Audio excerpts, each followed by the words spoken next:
Directly जनवरी का plan कर रहा हूँ, हाँ मास्टर्स के साथ साथ फिर लेवल 2 यूएस हाँ कर सकते हैं ना। मतलब सी मास्टर्स जब चालू करोगे तो first 6 to 9 months very hectic, तो डोंट प्लान के तब एग्जाम होगे, पर उसके बाद देख सकते हो। मतलब मेरा वैसे ही प्लान है कि लेवल क्लियर करके फिर एक बार यस ओके फाइन।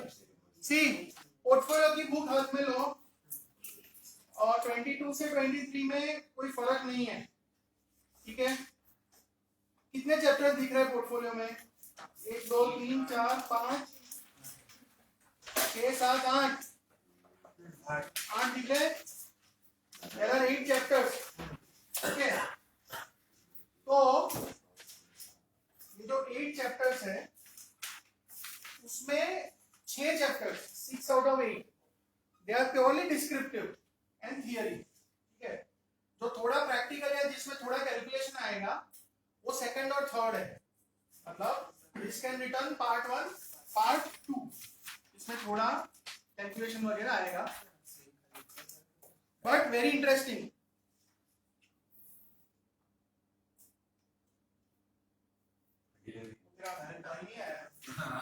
भाई रिवॉर्ड डे है रोहन रोहन यस रोहन देसाई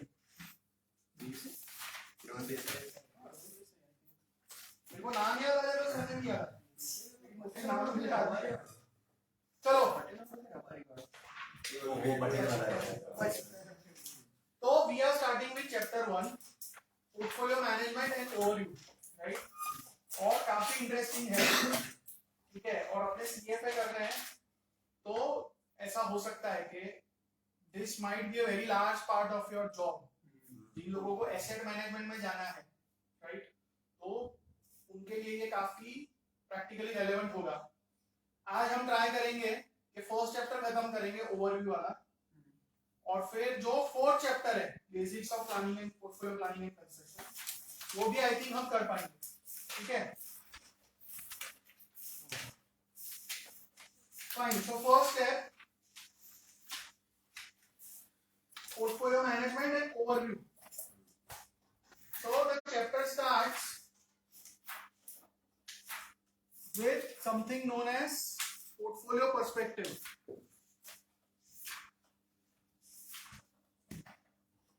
तो हमको ये समझना है कि what is portfolio perspective, right? तो portfolio perspective का मतलब क्या है कि आप कोई भी डिसीजन लो, मतलब इन्वेस्टमेंट रिलेटेड, राइट। तो सपोज देयर इज समथिंग से स्टॉक ए, राइट। कोई मुझे पूछता है कि भाई फलाना स्टॉक लेना चाहिए कि नहीं लेना चाहिए, तो उसका मैं एडवाइस ऐसे ही नहीं दे सकता। सी कोई भी चीज हम डिसाइड करते हैं करना है कि नहीं करना है, तो हम उसका रिटर्न देखेंगे और उसका रिस्क देखेंगे, right. But portfolio perspective says कि सिर्फ ए का रिस्क और रिटर्न देख के भी बात नहीं बनेगी। आपको क्या देखना पड़ेगा कि what is your existing portfolio plus A. अगर ऐसा करते हो तो रिस्क और रिटर्न कैसा मिलेगा, समझ में आ रहा है। सपोज ये जो स्टॉक ए है वो कोई रियल एस्टेट की कंपनी है, suppose DLF, that is a real estate company. तो मैं ऐसे नहीं बोल सकता कि हाँ ले अच्छा है स्टॉक या नहीं है। मुझे क्या बोलना पड़ेगा कि भाई तेरा अभी कोई इन्वेस्टमेंट जो है वो कैसा है, किसमें है। तो सपोज कोई रिटायर्ड बंदा है, वो बोल रहा है कि मेरा 1.5 करोड़ का कॉर्पस है, सब कुछ मैंने एफडी में डाला है, बराबर, और स्टॉक्स तो है ही नहीं मेरे पास, राइट। तो मेरा आंसर कुछ होगा एज कंपेयर टू सपोज कोई 40 साल का है, वो बोल रहा है कि मेरा कॉर्पस 1.5 करोड़ का है, जिसमें से 1 करोड़ के शेयर्स है मेरे पास, राइट। और 1 करोड़ के जो शेयर्स है उसमें से 60 lakh already real estate companies के शेयर्स है, राइट। तो मेरा आंसर बदल जाएगा। मोस्ट प्रोबेबली दूसरे वाले को बोलूंगा यार नहीं कोई जरूरत नहीं है, क्योंकि ऑलरेडी उसका एक्सपोजर रियल एस्टेट में काफी है, राइट। तो this is the portfolio perspective कि ओवरऑल जो पोर्टफोलियो है, पोर्टफोलियो मतलब कलेक्शन ऑफ इन्वेस्टमेंट्स, उसके साथ मिला के देखो कि जो चीज हम कंसीडर कर रहे हैं उसका रिस्क और रिटर्न कैसा होगा, ठीक है, उसके बगैर कोई मतलब नहीं है, राइट। तो जैसे हम ये सब CNBC पे और सब पे देखते रहते हैं, और ये सब जो गुरुजी आते रहते हैं सोशल मीडिया या टीवी पे, फलाना स्टॉक ये स्टॉक, तो that everything makes zero sense as per CFA institute, वो सब टाइम पास है, राइट। आपका कोई भी डिसीजन खुद के लिए या क्लाइंट के लिए it must be with a portfolio perspective, ठीक है। फिर जो सेकंड पैराग्राफ है वो सब हिस्ट्री दिया है, और जो मेजर रिसर्चर्स थे उनके नाम लिखे हैं। शॉर्ट में मैं इतना बताऊंगा कि it's a very very young field of study, ठीक है। पहले फाइनेंस भी नहीं था, पहले सिर्फ इकोनॉमिक्स था, इकोनॉमिक्स का एक ब्रांच आया वो फाइनेंस आया, ये फाइनेंस में धीरे धीरे पोर्टफोलियो ये सब बना, ये सब 50-60 में चालू हुई चीजें हैं। So it's not like chemistry, it's not like physics, it's not like biology. इतना 200-300 साल हिस्ट्री और पुराने एक्सपर्ट्स हो ऐसा सब नहीं है इसमें, this is all very recent. तो पढ़ो सही, but we do not expect questions on this personality का, ऐसा कुछ ये बोलो कौन से साल में कौन ने किया ऐसा कुछ नहीं, ठीक है। अच्छा, फिर एक इंपॉर्टेंट टर्म उन लोगों ने बोल्ड में लिखी है, डाइवर्सिफिकेशन रेशियो, राइट। तो मोटा डाइवर्सिफिकेशन क्या है, व्हेन वी से पोर्टफोलियो, तो पोर्टफोलियो का मेजर फायदा ये होता है कि आपका रिस्क कम हो जाता है, योर रिस्क इज रिड्यूस्ड। वो बोलते हैं don't put all your eggs in one basket, तो हमेशा डाइवर्सिफाई करना जरूरी है। डाइवर्सिफाई करोगे तो रिस्क कम होगा, रिटर्न भले कम ना हो, रिस्क कम हो जाएगा।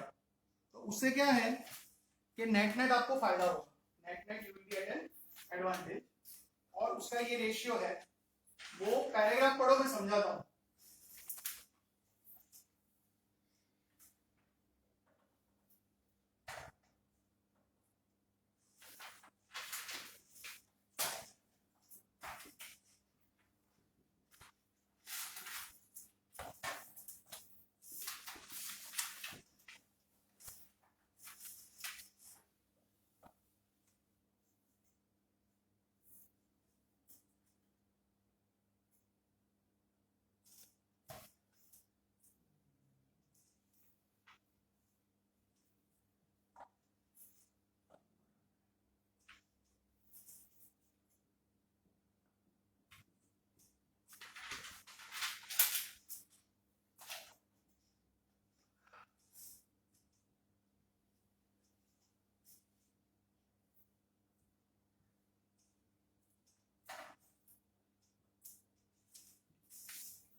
पोर्टफोलियो ओवरऑल अका पोर्टफोलियो, हाँ, diversified portfolio.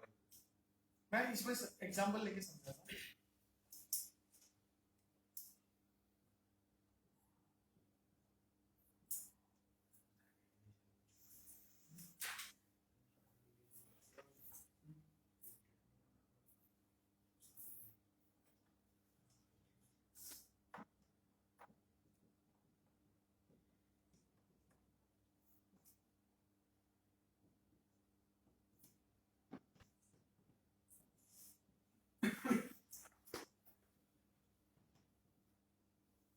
See what is diversification ratio? Suppose 3 stocks है, हाँ, और उसका मैंने रिस्क लिखा है 10%, 20%, 30%। तो डिनोमिनेटर में क्या आएगा कि कोई भी एक स्टॉक लेते हो तो उसका रिटर्न क्या होगा और उसका रिस्क क्या होगा। तो एक स्टॉक रैंडमली, मतलब बेसिकली एवरेज, तो 10, 20 या 30, वो कोई भी एक लूंगा तो उसका एवरेज अगर गिने तो 20% होगा, right? So this is what you get if you are investing in a single security. और ऊपर क्या है कि अगर उनको आप कंबाइन कर देते हो, उसका अगर पोर्टफोलियो बनाते हो इक्वली वेटेड, तो जैसे 3 स्टॉक है तो तीनों में 1/3 पैसा डाल दिया, तो जो रिस्क आएगा मान लो वो 15% है, ठीक है, और वो कैसे आएगा वो सब हम देखेंगे, बट मान लो 15% है, तो ऊपर पोर्टफोलियो का रिस्क, नीचे सिंगल सिक्योरिटी का रिस्क, और जैसा मैंने बोला कि कंबाइन करने से, पोर्टफोलियो बनाने से रिस्क तो कम होता ही है, तो 15/20 0.75, राइट? 0.75 मतलब मोटा मोटा बोल सकते हो आप कि 100 के बदले रिस्क 75 हो गया, मतलब there's a 25% reduction of risk, right? अगर थर्ड ईयर में पैसे तो अगर 3 में से कोई भी एक में तू डालता वर्सेस अगर पोर्टफोलियो बना रहा है तो तेरा रिस्क कम हो रहा है, और ये जो रेशियो है lower will be better. Portfolio बनाई इसलिए वो छूटा है। यस, पोर्टफोलियो बना रहे हैं इसलिए कम हो रहा है। समझ में आ रहा है? तीनों में इक्वली जा रहा है। I will give a very simple example for those who are interested in cricket, right? Cricket में बैटिंग टीम होती है, समझ रहे हो? अब कोई सुपर बॉलर है, राइट, जो एकदम लाइन लेंथ मस्त डालता है, ठीक है, तो मान लो दोनों राइट हैंडेड बैट्समैन है, सपोज टेस्ट मैच चल रहा है, पिच डिफिकल्ट है, दोनों राइट हैंडेड बैट्समैन है, तो बैटिंग टीम का रिस्क तो है कि आउट हो सकता है, राइट, लेकिन एक राइट हैंडेड और एक लेफ्ट हैंडेड उनका कॉम्बिनेशन है, तो रिस्क कम होगा, क्योंकि जो बॉल राइटी के लिए अच्छा होगा वो लेफ्टी के लिए नहीं होगा, और उसका हमेशा एक ही तरह वो कर सके डिफिकल्ट है, तो कॉम्बिनेशन लेफ्ट और राइट का जो कॉम्बिनेशन है वो रिस्क कम कर रहा है ना। तो स्टॉक्स और फाइनेंस में भी ऐसा होता है कि कई चीजें होंगी जो डाउनटाउन में अच्छी नहीं चलेगी, कुछ चीजें होंगी जो डाउनटाउन में अच्छी चलेगी, तो एक ही पकड़ने के बदले अगर कंबाइन करते हो तो you can reduce the risk, ठीक है। और हाँ, दूसरी बात कि हम तो यहाँ पे इक्वली वेटेड पोर्टफोलियो कर रहे हैं, बट एक्चुअली तो ऐसी टेक्निक्स है कि सपोज एबीसी है तो आप कंप्यूटर से पता कर सकते हो कि वेटेज क्या रखूं, why should I combine 1/3 suppose इसको 60% दो, इसको 20% दो, इसको 20 दो, तो ऐसा करके आप रिस्क मिनिमाइज भी कर सकते हैं।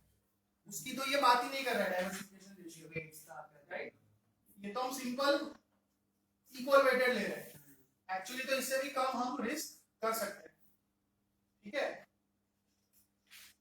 सर तो रिटर्न रेट पर नहीं, दैट इज द थिंग, वो हम देखेंगे कि रिस्क कम होता है रिटर्न कम नहीं होता है। कॉमोडिटीज में इतने ज्यादा डाइवर्सिफिकेशन मॉडल है। जैसे मैंने क्रिकेट का एग्जांपल दिया ना, राइटी लेफ्टी कॉम्बिनेशन है, रन थोड़े कम होते हैं, आउट होने का चांस कम हो रहा है, ऐसा, तो वो एंड तक पढ़ लो, जहां तक वो एलओएस चालू है वहां तक पढ़ो।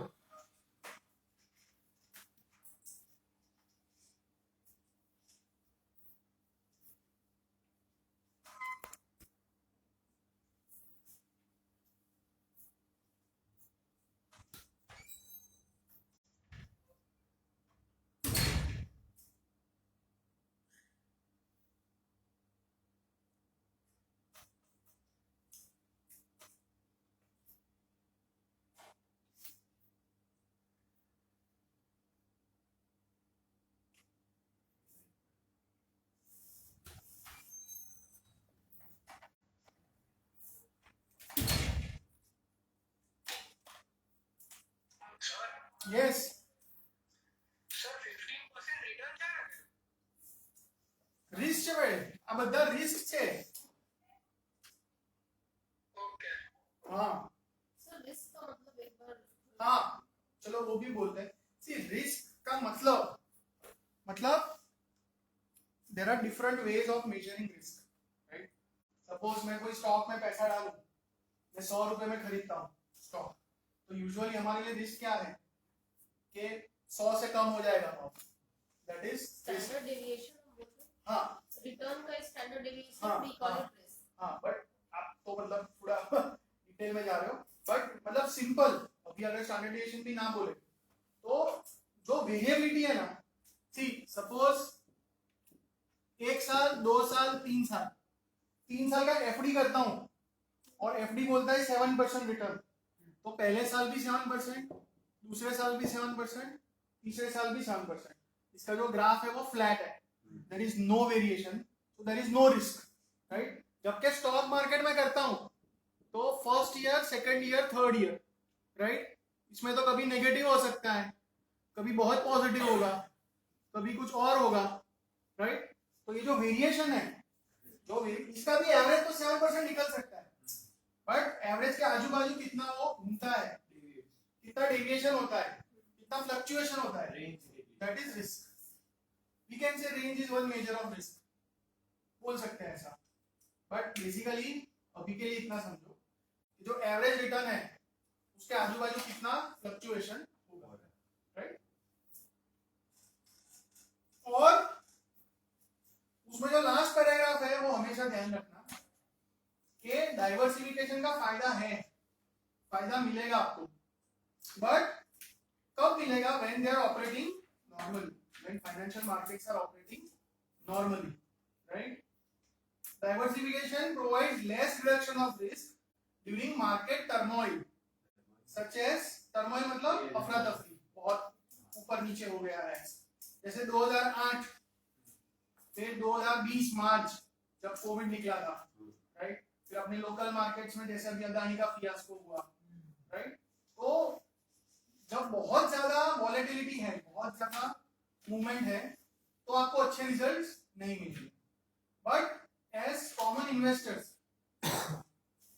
you have to understand कि वो जो तूफान आता है वो हमेशा चला जाता है।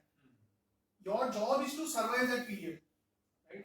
Whether you are managing your own money or someone's money, the main thing is कि 2008-9 का क्राइसिस हो, ये 2020 का कोविड का हो, राइट, ये कुछ भी हो, राइट। इवन पॉलिटिकल होता है, जब वाजपेयी की सरकार थी, ठीक है, पहली बार जब एनडीए की सरकार थी अराउंड 2001 में, और तब जो इलेक्शन हुआ तो इट वाज वाइडली एक्सपेक्टेड कि फिर से बीजेपी और एनडीए आएंगे, बट उसके बदले कांग्रेस आई, सोनिया गांधी, तब तो ऐसे ही था सोनिया गांधी प्राइम मिनिस्टर बनेगी, वो तो लास्ट मोमेंट पे she pulled out and suggestion Manmohan Singh. Otherwise जिस दिन इलेक्शन रिजल्ट आया उस दिन तो ऐसा ही था, किसी ने एक्सपेक्ट ही नहीं किया था, तो उस दिन पूरे मार्केट में डाउन सर्किट थी, मतलब निफ्टी 10% गिरा था ऐसा, बट वो हमेशा ढल जाता है। लेकिन प्रॉब्लम क्या होता है, you should not be leverage, right. अगर लेवरेज हो, मतलब बोरो करके पैसा डाला है, तो आपके टिकने की संभावना बहुत कम है, क्योंकि वो बंदा पैसा मांगेगा तो आपको पोजीशन बंद करनी पड़ेगी, बहुत बोगस भाव होंगे, मतलब कंपलसरी लॉस लेना पड़ेगा। बट अगर आपका खुद का पैसा है या बोरो भी किया लेकिन बहुत लिमिटेड किया है, तो यू कैन सर्वाइव, वो जो and you can survive and if you have been judicious तो यू कैन प्रॉस्पर, बिकॉज बहुत बोगस भाव पे चीजें मिलती है उस दिन, राइट। लेकिन अपने पास वो स्टेबिलिटी होनी चाहिए, ठीक है। तो लेकिन वो याद रखना, डाइवर्सिफिकेशन क्राइसिस में काम नहीं करेगा, नॉर्मल मार्केट्स में ही करेगा।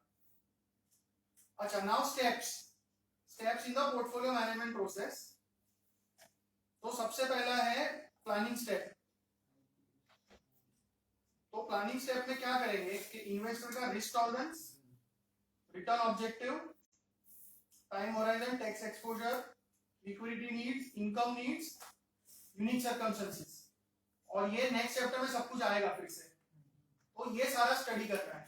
Suppose you are advising some client, तो उसके साथ बैठो, उसका पर्सनालिटी समझो, राइट, उसका फैक्चुअल इंफॉर्मेशन समझो, इनकम क्या है, उसकी लायबिलिटीज क्या है, एग्जिस्टिंग इन्वेस्टमेंट्स क्या है, उसके हिसाब से हम ऑब्जेक्टिव बनाएंगे। सुटेबिलिटी में पता था आईपीएस में, हाँ, यस, सेम थिंग, मतलब एथिक्स में भी ये चीज आईपीएस सुना होगा, राइट।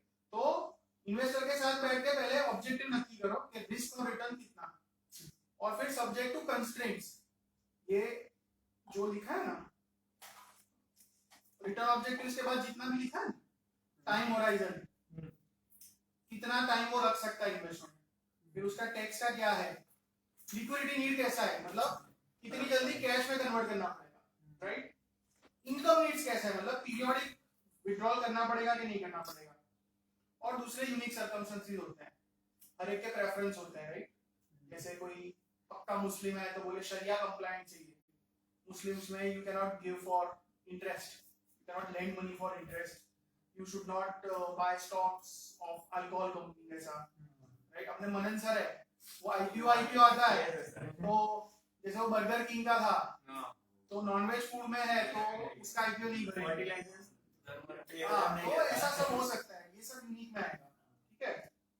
सो कुल मिला के क्लाइंट के साथ सत्संग करके एक डॉक्यूमेंट बनेगा जिसमें ये सारी चीजें लिखोगे आप, ऑब्जेक्टिव्स और कंस्ट्रेंट्स लिखोगे, that is called IPS as per CFA institute. वो बहुत इंपॉर्टेंट डॉक्यूमेंट है, कुंडली वाले यार।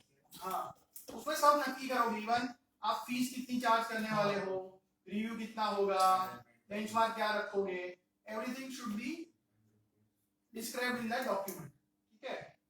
तो सर कॉन्ट्रैक्ट भी है नहीं, this is not some legal document. अरे अपन डेवलपर पास ये साइन कर रहे हैं, वो तो हो सकता है, वो इट डिपेंड्स, वो तो क्या है कि अगर इंस्टीट्यूशनल इन्वेस्टर्स है तो वो सब होगा, बट सपोज ये तो मैं तेरे को भी अगर एडवाइस कर रहा हूँ तो एज पर सीएफए इंस्टीट्यूट ऐसे ही मत करो एडवाइस, एटलीस्ट चलो एक सिंगल पेज का लेकिन बनाओ ऐसा आईपीएस बनाओ ऐसा। और लास्ट में लिखा है कि भाई it should be updated at least every few years and any time investors objectives और कंस्ट्रेंट्स चेंज सिग्निफिकेंटली, राइट। तो आपका कोई क्लाइंट है, राइट, आपने एडवाइस देना चालू किया, फिर 8 महीने बाद वो आपके पास आता है शादी का कार्ड लेके, राइट, तो शादी हो गई फिर उसके साथ फिर से आपको रिव्यू करना पड़ेगा because now circumstances have change, situation has change, तो ऑब्जेक्टिव और सब चेंज हो जाएगा।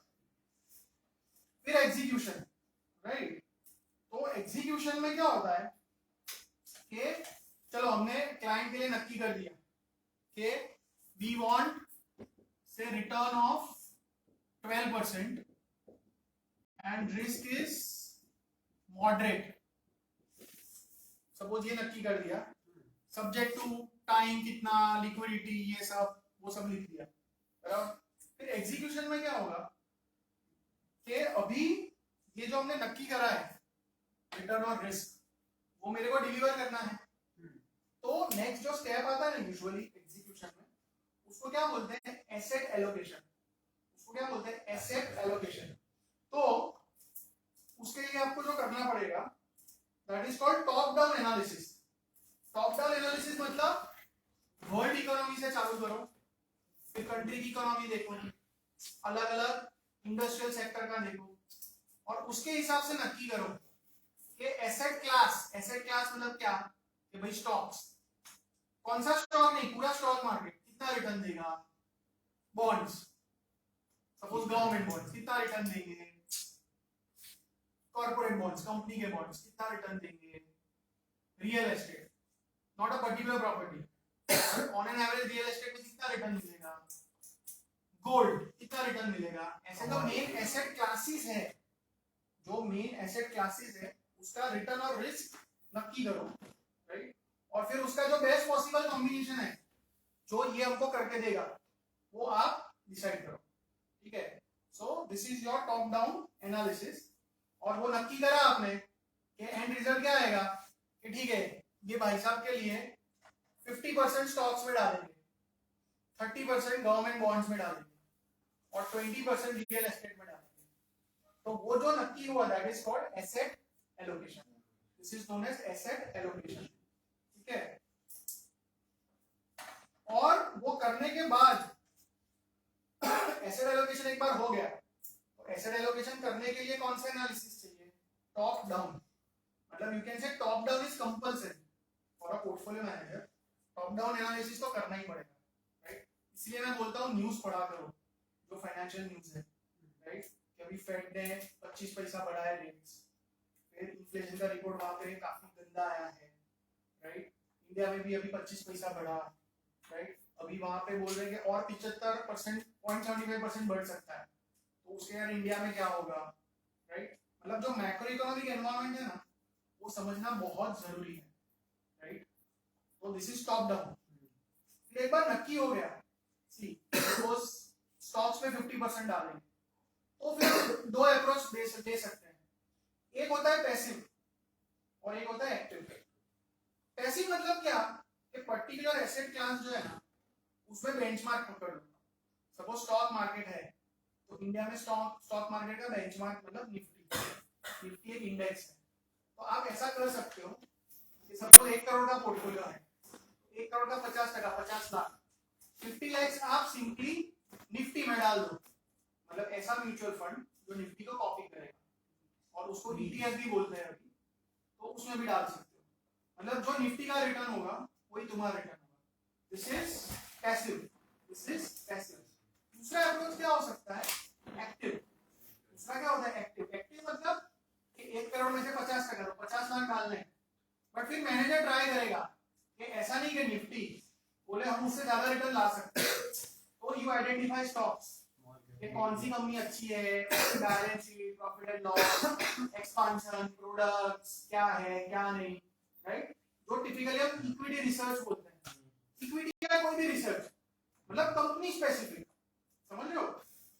कई बार आपने जो स्टॉक मार्केट में एक्टिव है रिपोर्ट्स देखे होंगे कंपनीज के, ये कोई भी ब्रोकरेज होता है ना, मोतीलाल ओसवाल है, तो they are recommending a buy on Reliance, फिर एक 3 पेज का रिपोर्ट होगा, उसमें ये सब होगा, राइट? फिगर्स चार्ट ड्रॉ करे होंगे। तो ये जो एनालिसिस है this is called bottom up. इसको क्या बोलते हैं? Bottom up. But bottom up is optional, अगर एक्टिव करना है तो ही, अदरवाइज चलेगा। ठीक है? तो ये पूरा स्टेप अच्छे से पढ़ लो, कुछ भी नहीं समझ में आता है पूछो। એટલે બોટમ અપમાં બેઝિકલી થોડું જે Extra. એડવાન્સ હોય એના ઉપર એના થોડું રિસર્ચ मतलब इसमें क्या होता है कि if I believe कि I can outperform the benchmark, હા तो फिर ये मेहनत करने की ऐसा ટોપ ડાઉનમાં જે ઓલરેડી છે टॉप डाउन तो तुम्हारे करना ही पड़ता है because you have to decide the asset allocation. मतलब जो अलग-अलग एसेट क्लास है उसका कितना रिस्क रिटर्न मिलेगा उसके लिए तो करना ही पड़ेगा। And that is mostly related to macro economics. आप समझ रहे हो? जैसे अभी पिछले साल 2 साल से इन्फ्लेशन बढ़ गया है, राइट? तो इन्फ्लेशन बढ़ गया है तो उसके कारण स्टॉक्स इतने नहीं चल रहे हैं, but FDs have become attractive, right? फिर अभी पिछले 6 महीने से गोल्ड चल रहा है, तो जनरली जब इन्फ्लेशन बढ़ता है तो गोल्ड चलता है। तो ये सारी चीजें, तो this is compulsory asset allocation के लिए, ये तो करना ही पड़ेगा।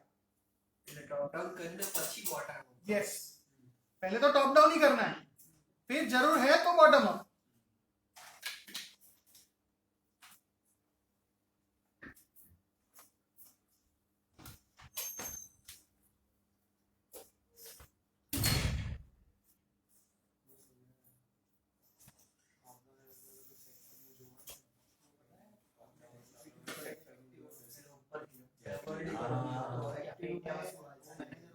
પછી આપણો સેક્ટર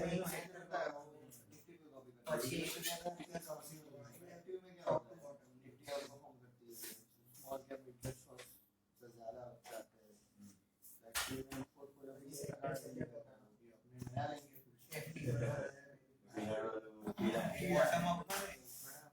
टॉप डाउन वाला कि अगर पैसे मार्केट हो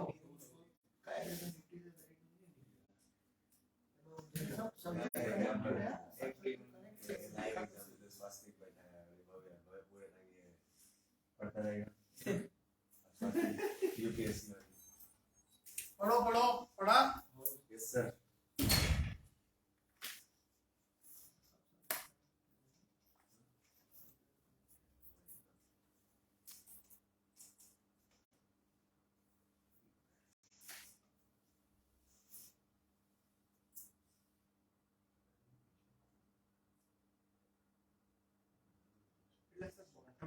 પછી એક એક સ્ટોક પકડે bottom up analysis particular stock particular company का होता है। કોઈ કેટેગરી આખી નહીં એ ઓલરેडी हमने ये नक्की कर दिया कि इंडिया का ओवरऑल स्टॉक मार्केट 12% रिटर्न देगा, तो ठीक है। अब तुमको 12% ही चलेगा तो मेहनत नहीं करने की, तो सिंपली ETF निफ्टी में पैसा डाल दो, राइट? तुमको लगता नहीं 12% से अपने अच्छा कर सकते हैं, तो फिर देखो कौन सी कंपनी अच्छी है क्या है, બેન્ચમાર્ક पे पकड़ना बेंचमार्क को बीट करने का ट्राई करो, पर्टिकुलर सेक्टर पकड़ी लेना। जो भी तुमको करना है। अरे सर इक्विटी में आपने कुछ एक्टिव भी અને कर પેસિવ सकते માર્કેટ તો हैं। એ પ્રમાણે કામ કરો। પેસિવ માં તમે આઉટપરફોર્મ ના કરી શકો। पैसिव मतलब कॉपी करना है, एक्टिव मतलब you want to better it. Better online समझ में आया? Yes, sir. ओके अच्छा, अब जो दिया है ना वो अलग अलग टाइप के इन्वेस्टर्स, जो अलग अलग टाइप के इन्वेस्टर्स हैं जिसको आप एडवाइस दोगे, तो मेनली तो दो कैटेगरीज है, इंडिविजुअल और इंस्टीट्यूशंस, राइट? तो इंडिविजुअल तो इंडिविजुअल होते हैं, मतलब every individual will be different, उनके बारे में कुछ हम जनरल नहीं बोल सकते हैं, राइट? तो आप क्या करो, देखो टेबल दिया है तो मैं ऊपर ऊपर से वो समझाता हूँ, फिर आप पढ़ो ना टेबल। तो देखो इन्वेस्टर में तो सब में डिपेंड ऑन इंडिविजुअली लिखा है सब कुछ, क्या क्या चीज, risk tolerance, investment horizon, liquidity needs और इनकम नीड्स, मतलब ये सारे क्या है, कंस्ट्रेंट्स है, कंस्ट्रेंट मतलब लिमिटेशंस, राइट? फिर बैंक्स बोला है, बैंक्स, तो बैंक्स का तो क्या होता है कि बैंक का खुद का पैसा नहीं होता है, अपना पैसा, तो they need to be very very careful and they are very very tightly regulated. तो उनका तो सिर्फ ऐसा ही है कि भाई जो डिपॉजिट्स है उसमें से लोन देते हैं और थोड़ा जो सरप्लस पड़ा है उसमें से थोड़ा रिटर्न्स लेके आओ, they cannot take a lot of risk, तो इसलिए रिस्क टॉलरेंस लो, इन्वेस्टमेंट शॉर्ट, मतलब होराइजन शॉर्ट है, એટલે liquidity वाला लिक्विडिटी नीड्स हाई, क्योंकि कस्टमर तो कभी भी पैसा मांगेगा ना, तो लिक्विडिटी तो हाई रखनी पड़ेगी, होराइजन बहुत शॉर्ट है, और इनकम नीड्स क्या है कि they have to be able to pay interest, right? जो सेविंग जैसे एफडीज है उस पे इंटरेस्ट जो उनको देना है, मतलब जो रिटर्न जाते हाँ एटलीस्ट थोड़ा बहुत उसमें जनरेट हो जाए उसके लिए, तो वो उनकी नीड है। તો સેકન્ડ અને થર્ડ પોઈન્ટ ઇન્ટરરિલેટેડ નથી એટલે હોરાઇઝન અને લિક્વિડિટી હા નોટ ઓલવેઝ, આપણે આગળ જોઈશું ને અમુક વાર અલગ भी આવે। फिर एंडाउमेंट, अच्छा एंडाउमेंट या फाउंडेशन होते हैं, वो क्या होते हैं, these are charitable organisations which are set up for specific purpose, right? जैसे अपने यहाँ नहीं होता टाटा मेमोरियल हॉस्पिटल, तो उसका एक फंड होगा जिसमें से वो पूरा हॉस्पिटल और वो सभी होगा, जैसे अपने यहाँ एमजे लाइब्रेरी है, अभी तो एएमसी चलाता होगा, बट जब सेटअप हुआ होगा तो पर्टिकुलर लाइब्रेरी, राइट? और जैसे एजुकेशन में बहुत होता है यूएस में, राइट? कि बड़ी बड़ी यूनिवर्सिटीज के एंडाउमेंट्स होते हैं कि जो फाउंडर्स है और फिर जो एलुमनी है वो सब पैसा देते हैं, तो उसको भी मैनेज करना it's a big business, endowments. तो उनका मेन क्या है कि होराइजन लॉन्ग होता है, मतलब 30 साल 40 साल 50 साल, they have very long Horizons, और जितना होराइजन लॉन्ग होगा ना उतना रिस्क टॉलरेंस हमेशा हाई रहेगा, याद रखो। वो दोनों जो है ना वो साथ साथ ही चलेंगे, लंबा होराइजन तो ज्यादा रिस्क टॉलरेंस। फिर लिक्विडिटी नीड उतना कुछ नहीं है, क्योंकि जरूरी नहीं है कि उनको कैश हमेशा करना पड़े कन्वर्ट, और इनकम नीड डिपेंड करेंगे स्पेंडिंग लेवल पे। हर एक एंडाउमेंट होता है ना, जनरली क्या होता है कि जो फंड है, सपोज फंड 100 करोड़ का है उनके पास एंडाउमेंट, तो उसका 3% 5% हर साल उनको इनकम की जरूरत पड़ेगी। सपोज टाटा मेमोरियल हॉस्पिटल चलाना है, तो every year they will need 5 crore rupees, right? So that is the income need, कुछ फिक्स नहीं बोल सकते अपने। એટલે એ લોકોનો એમ પ્રોફિટ કરना हाँ, it's not for profit, it is just that activity को सपोर्ट कर सके। फिर इंश्योरेंस, तो इंश्योरेंस में again it's a regulated entity, पैसा दूसरों का है, राइट? तो रिस्क टॉलरेंस तो लो ही होगा। होराइजन जो है ना वो लाइफ इंश्योरेंस कंपनीज का लंबा हो सकता है, क्योंकि दे विल कलेक्ट प्रीमियम, मरेगा तब मरेगा, तो पे आउट में तो अभी देर है, तो लॉन्ग उनका होराइजन हो सकता है। जो पीएनसी है, पीएनसी मतलब प्रॉपर्टी एंड कैजुअलिटी, जो अपने यहाँ जनरल इंश्योरेंस बोलते हैं, मतलब होता है गाड़ी का इंश्योरेंस है, फायर है, वो सब, उसमें तो क्लेम्स बहुत जल्दी आ जाते हैं, तो उसमें शॉर्ट याद रखना, right? Liquidity needs are high, ठीक है, एंड इनकम नीड ऐसा कुछ खास होता नहीं है, क्लेम को पर मतलब पीरियोडिक देना पड़ेगा, कुछ ऐसा कुछ खास नहीं। फिक्स ना 1550 फिर म्यूचुअल फंड्स, तो अगेन म्यूचुअल फंड बहुत अलग अलग टाइप के होते हैं, बराबर? सिर्फ उसमें लिक्विडिटी नीड हाई लिखा है, again that is not to be too much discussed or understood because वो एक टाइप का फंड होता है जो ओपन एंडेड होता है जिसमें से कभी भी पैसे वापस ले सकते हो, तो ऐसे में हाई रहेगा लिक्विडिटी। लेकिन कुछ म्यूचुअल फंड होते हैं जो लॉकिंग वाले होते हैं कि भाई एक बार पैसा डाला तो 5 साल तक नहीं निकालेगा, तो उसमें फिर लिक्विडिटी नीड लो रहेगी। ऐसा इसमें पर डिपेंड होना चाहिए ना। हाँ उसमें हाँ, उसमें लिखना चाहिए था, पर ऐसा है, ठीक है। फिर डिफाइंड बेनिफिट पेंशन्स, तो पेंशन प्लान होते हैं, राइट। 2 टाइप के पेंशन प्लान होते हैं। एक होता है डिफाइंड कंट्रीब्यूशन जो अभी चल रहा है अपने यहाँ, कि अगर आप लोग जॉब करते हो तो आपका बेसिक का कुछ परसेंट कटेगा, आई थिंक 12%, ठीक है, और उतना ही जो एम्प्लॉयर है वो कंट्रीब्यूट करेगा। तो एक बार वो पैसा कट गया, वो एक फंड में जाता है, लेकिन वो फंड में रिटर्न कितना आएगा उसकी कोई गारंटी नहीं है, उसकी कोई गारंटी नहीं है। अगर आप ध्यान दो तो जैसे मोस्ट ऑफ द जो पैसा जाता है पीएफ का, वो अपने एक ऑर्गेनाइजेशन ईपीएफओ, राइट, ईपीएफओ में पैसा जाता है, वो लोग मैनेज करते हैं, और फिर हर साल वो लोग अनाउंस करते हैं कि भाई इस साल के लिए 8.5% ब्याज हमने दिया। अगर रेट्स बढ़े हुए मार्केट में तो बोलेंगे 9.25 दिया, कभी बोलेंगे 7.25 दिया। So it changes from year to year, there is no guarantee. वो वाला जो पेंशन है दैट इज डिफाइंड कंट्रीब्यूशन। और जो मगजमारी चल रही है अभी इलेक्शन में देखोगे, जैसे हिमाचल प्रदेश में बीजेपी हारा, कांग्रेस जीता, उसका लोग बोले एक मेन रीजन ये है कि कांग्रेस ने ऐसा प्रॉमिस किया है कि अगर हम लोगों को लाते हो तो हम पुराना पेंशन चालू करेंगे, पुरानी सिस्टम गवर्नमेंट एम्प्लॉयज के लिए।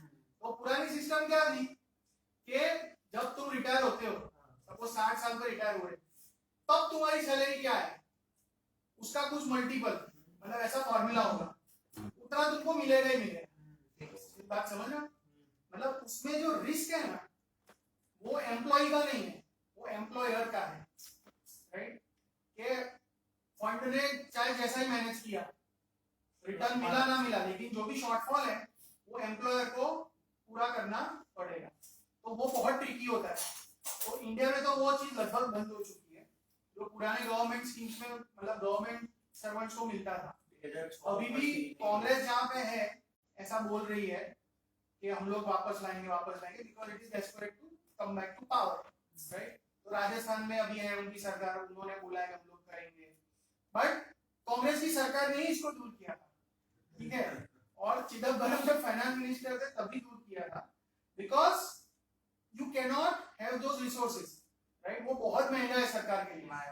लेकिन आज भी वेस्टर्न कंट्रीज में, इवन जो बड़ी बड़ी प्राइवेट कंपनीज है अमेरिका और यूरोप में, उसमें ये सिस्टम चलता है। So in order to manage that you need managers, portfolio manager. तो वो डिफाइंड बेनिफिट पेंशन प्लान है, ठीक है। तो उसमें रिस्क टॉलरेंस हाई रहेगा क्योंकि होराइजन इज लॉन्ग, ये सालों तक पैसा रहेगा आपके पास, राइट। लिक्विडिटी नीड ज्यादा नहीं है, कन्वर्ट नहीं करना पड़ेगा। Income need depends on age, कि अगर तुम्हारा जो पेंशन फंड है उसमें 100 लोग हैं लेकिन उसमें से 70 रिटायर हो चुके हैं, तो फिर 70 लोगों को मंथली तुम्हें देना पड़ेगा, तो तुम्हारा इनकम नीड हाई होगा। बट सपोज 100 जन है उसमें से अभी तो सिर्फ 10 ही रिटायर है, 90 तो काम कर रहे हैं, तो इनकम नीड लो हो जाएगा। समझ रहे हो? सर पीएफ का जो पैसा होता है हाँ। वो भी एक बार में ऐसे पूरा उठा सकते हैं या फिर एक पर्टिकुलर टाइम के लिए वो रहता ही रहता है, मतलब रखना ही पड़ता है? नहीं, जैसे वो अगर- कुछ होता है, मतलब विड्रॉ कर सकते हैं, मतलब ऐसा होता है ध्यान और नहीं करते तो फिर तो स्पेसिफिक पर्पस। और सपोज तुमने कंपनी ए छोड़ी और कंपनी बी में जा रहा है, लेकिन तू सब उठा ले ए का और बोले नहीं मैं नहीं जा रहा हूँ कहीं पे, तो पॉसिबल है, तू विड्रॉ कर सकता है। पहले तो होता था, वरना अगर पड़ा भी रहता तो फिर वो इंटरेस्ट तो उसमें मतलब हाँ मिले, जोड़ते रहता ना वो। विड्रॉ कर सकते हैं। પણ સર કોઈ ફાઇનાન્શિયલ ફોર્મ હોય તો એ એમને યુઝ કરવું જોઈએ કે આપણે પેલા એમને આપવા ફંડ એના કરતા આપણે પોતે જ ધારો કે તમે બોસ છો તો અમારે પીએફ તમે જ લોન તમે જ મેનેજ કરો। या दैट इज आल्सो पॉसिबल। उसमें भी लॉ है कि अगर तेरी कंपनी में कुछ नंबर ऑफ एम्प्लॉयज से ज्यादा है, मतलब it is a very big group, I think 1000 के ऐसे कुछ, तो आप खुद भी मैनेज कर सकते ખુદ બી મેનેજ કરો। हो। ऐसा भी होता है, ऐसा भी है, but subject to very tight laws कि कहाँ कर सकते हो कहाँ नहीं कर सकते, ऐसा सब है। और उसमें भी इवन ईपीएफ होगा और ऐसी जो कंपनीज है जो खुद मैनेज करती है अभी IL&FS करके कंपनी डूबी थी, तो IL&FS के बॉन्ड्स थे ना, वो तो एक टाइम पे सरकारी मानी जाती थी, क्योंकि IL&FS का स्टेक होल्डर LIC था और SBI था, मतलब it was not a government company but the majority stake was with PSU company और AAA उसका रेटिंग था, तो बहुत लोगों ने पैसा डाला था उसमें, तो उसमें लॉसेस भी आए हैं क्योंकि वो कंपनी काफी डिफॉल्ट हो गई थी, तो ये सब हो सकता है, ठीक है। तो अभी आराम से सब कुछ पढ़ो, वो पूरा LOS और इवन उसके नीचे का different contribution different benefit, feedback से सॉरी फीडबैक वो थर्ड स्टेप रह गया था। हाँ, फीडबैक मतलब आपने जो यहाँ पे ऑब्जेक्टिव बनाया, फिर एसेट एलोकेशन करा, तो वो सही सही रिटर्न्स, सही सही रिजल्ट्स डिलीवर हो रहे हैं कि नहीं हो रहे हैं, वो कंपेयर करो, अगर हो रहा है तो ठीक है, नहीं हो रहा है तो उसको रीबैलेंस करो, चेंज करो, दैट इज फीडबैक। रेक्टिफिकेशन, हाँ, मतलब जो हमने If needed. प्लान किया है वो Check हो रहा करो है, आप। चेक करो ऐसा।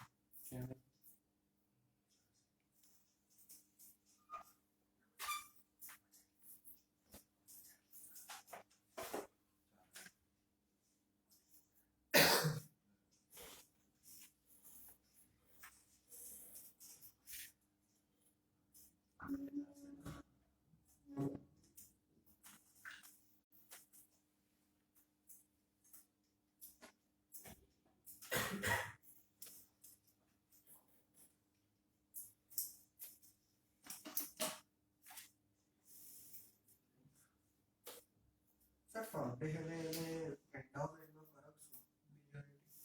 नाम का एक फर्क है, बाकी सिमिलर काम है।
हाँ भाई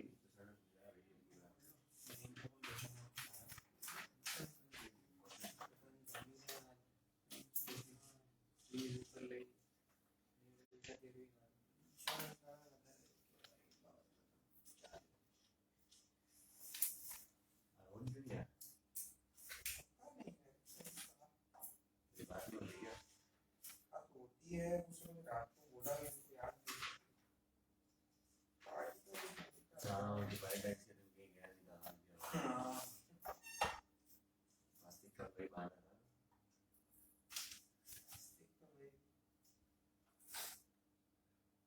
एकदम मतलब केजरीवाल ही है।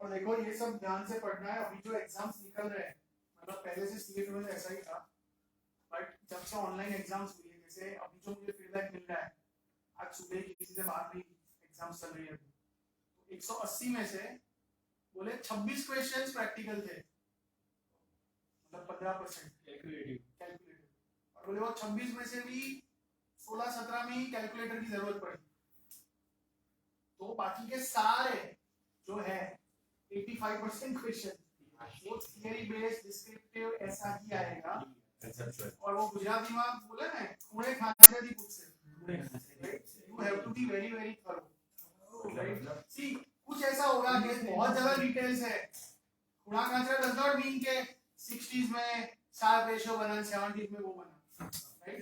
नॉट दैट, बट जो बेसिक कोर कॉन्सेप्ट्स है वो बहुत अच्छे से आने चाहिए, बहुत अच्छे से समझ में आने चाहिए, राइट? तो उस तरह से पढ़ो, जो भी नहीं समझ में आता है वो पूछ लो after the class, before the class, during the class, and again I am saying, I keep on saying, मुझे तो वैसे भी आदत है कैट सीमेंट वालों को भी बोलता रहता हूँ, पढ़ोगे नहीं ना इंटरनेशनल या even good finance articles, even India based business standard है, इकोनॉमिक टाइम्स है, तो नहीं मजा आएगा, it will become very difficult, और जितना वो पढ़ोगे ना तो ये सब रिलेट कर पाओगे। Interesting. इकोनॉमिक टाइम जो भी economic times, business standard, even online पढ़ लो, कुछ नहीं तो मनी कंट्रोल ऐप डाल दो, राइट? उस वो वाले न्यूज़ देखो, तो then this becomes will, this all things will become very easy, काफी फर्क पड़ता है उससे।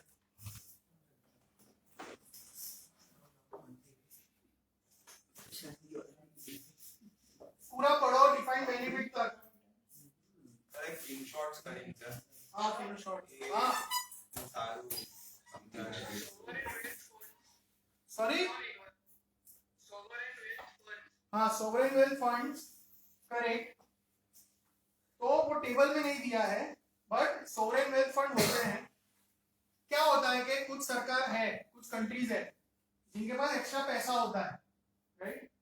तो वो लोग कंट्री के बिहाफ पे एक फंड बना देते हैं कि सोवरेन वेल्थ फंड, जैसे नॉर्वे है, फिर आई थिंक गल्फ कंट्रीज का होगा, यूएई का होगा, तो एक टाइप का म्यूचुअल फंड या फंड बना दिया सर स्वीज अकाउंट पे जिस नहीं जिसको मैनेज करेंगे based on certain objectives, right? और नॉर्मली है ना सोवरेन वेल्थ फंड वो वाली कंट्रीज बनाती है जो काफी चीजें एक्सपोर्ट करती है, मतलब उनका सरप्लस बना ही रहता है, राइट? इकोनॉमी जोरदार होए ना होए, बट एक्सपोर्ट के कारण पैसा आता रहता है, एक्स्ट्रा डॉलर्स आते रहते हैं। अब जैसे एक्स्ट्रा डॉलर्स हमारे पास भी है, रिजर्व्स बहुत है अपने, but we usually don't do sovereign wealth fund because हमारा जो पैसा है, जो रिजर्व्स बने हैं, वो mostly because of financial flows है, मतलब बाहर से बॉन्ड में और स्टॉक में पैसा आता है अपना, वो कभी भी वापस भी जाता है, इसलिए we have not done it. But Saudi Arabia है, नॉर्वे है, वो लोग पेट्रोलियम का एक्सपोर्ट ही इतना करते हैं कि एक्सपोर्ट ज्यादा है तो सरप्लस रहने ही वाला है, और वो बहुत टकाऊ सरप्लस है, तो उसमें से सॉवरेन वेल्थ फंड बनाएंगे ऐसा। But again sovereign wealth fund आप म्यूचुअल फंड की तरह ही सोचो कि हर एक का ऑब्जेक्टिव और वो सब अलग अलग हो सकता है, उसमें कुछ जनरल नहीं बोल सकते अपने। Sir define contribution pension plan समझी गया, हाँ डिफाइन बेनिफिट पेंशन प्लान એટલે સર જેટલું કામ કરેલું વધારે મળ્યું કામ એટલે વોટેવર તું જ્યારે રિટાયર થાય તારે તારી જે સેલેરી હોય એના અમુક પરસેન્ટ તને મળે જ, so it's a guaranteed thing, ભલે જે ફંડ્સ આપણે દર મહિને કપાયા એમાં રિટર્ન મળ્યું ના મળ્યું, રાઈટ? सी सपोज तुमने हर साल तुम्हारी सैलरी में से 2 लाख रुपए कटा, तुमने 50 साल जॉब की, 50 बहुत ज्यादा हो गया, 30 साल जॉब की, 30 साल जॉब की तो 60 लाख रुपए इकट्ठा हुआ, लेकिन फॉर्मूला के हिसाब से तुम्हें मिलना चाहिए 65 लाख।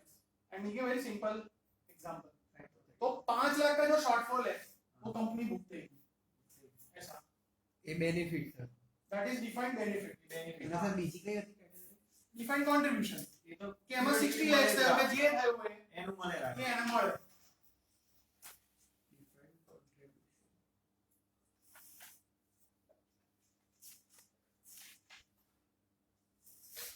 बेनिफिट में फिक्स है, फिक्स्ड है। खास आपको ये याद रखना है डिफाइंड कंट्रीब्यूशन में इन्वेस्टमेंट रिस्क एम्प्लॉई पे के ऊपर होता है, और दूसरे वाले में वो रिस्क एम्प्लॉयर पे होता है,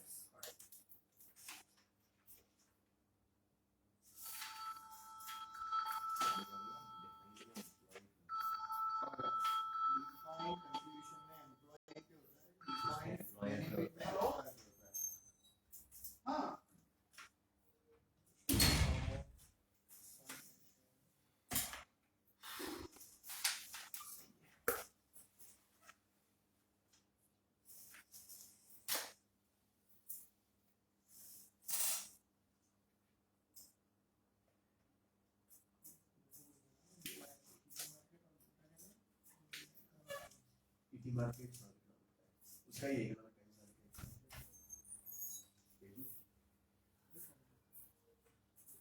ओके, फिर क्विज लास्ट में देखेंगे, आगे बढ़ो। Asset management and pooled investments.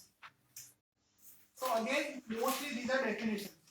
Industry में जो अलग अलग टाइप की सर्विसेज है वो हमें नाम पता होने चाहिए, right?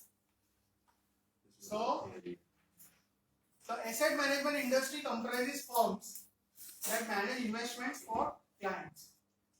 They include both independent managers and divisions of larger financial services companies, right? They are referred to as buy-side firms। ये याद रखना कि ये जो कंपनी है जो लोगों के पैसे मैनेज करती है, they are called buy-side firms।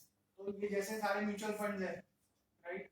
Franklin Templeton mutual fund, HDFC mutual fund, SBI mutual fund, तो वो जो ऑर्गेनाइजेशन है, right, these are called buy-side firms। In contrast with sell-side firms such as broker dealers, मतलब जो brokers है, सिर्फ broker, right? कि जैसे मोतीलाल ओसवाल का जो ब्रोकिंग है, मोतीलाल ओसवाल का म्यूचुअल फंड भी है, जो ब्रोकिंग कंपनी है वो सेल साइड बोला जाएगा, राइट? जैसे आईसीआईसी डायरेक्ट है, जैसे जीरोधा है, राइट? जीरोधा का तो कोई म्यूचुअल फंड नहीं है, जीरोधा सिर्फ ब्रोकर है, तो वो जो है वो सेल साइड फर्म बोलते हैं उसको, ठीक है? फिर एसेट मैनेजर्स में फुल सर्विस होते हैं, मतलब हर टाइप की सर्विस देंगे, मतलब स्टॉक्स में भी म्यूचुअल फंड होंगे, बॉन्ड्स में भी होंगे, अलग अलग होगा, या स्पेशलिस्ट कि सिर्फ इक्विटी करेंगे या सिर्फ बॉन्ड करेंगे, ફૂલ સર્વિસ માં બધા ही થાય બધું ફૂલ એસેટ બધું કરે, म्यूचुअल फंड का इक्विटी ऐसा।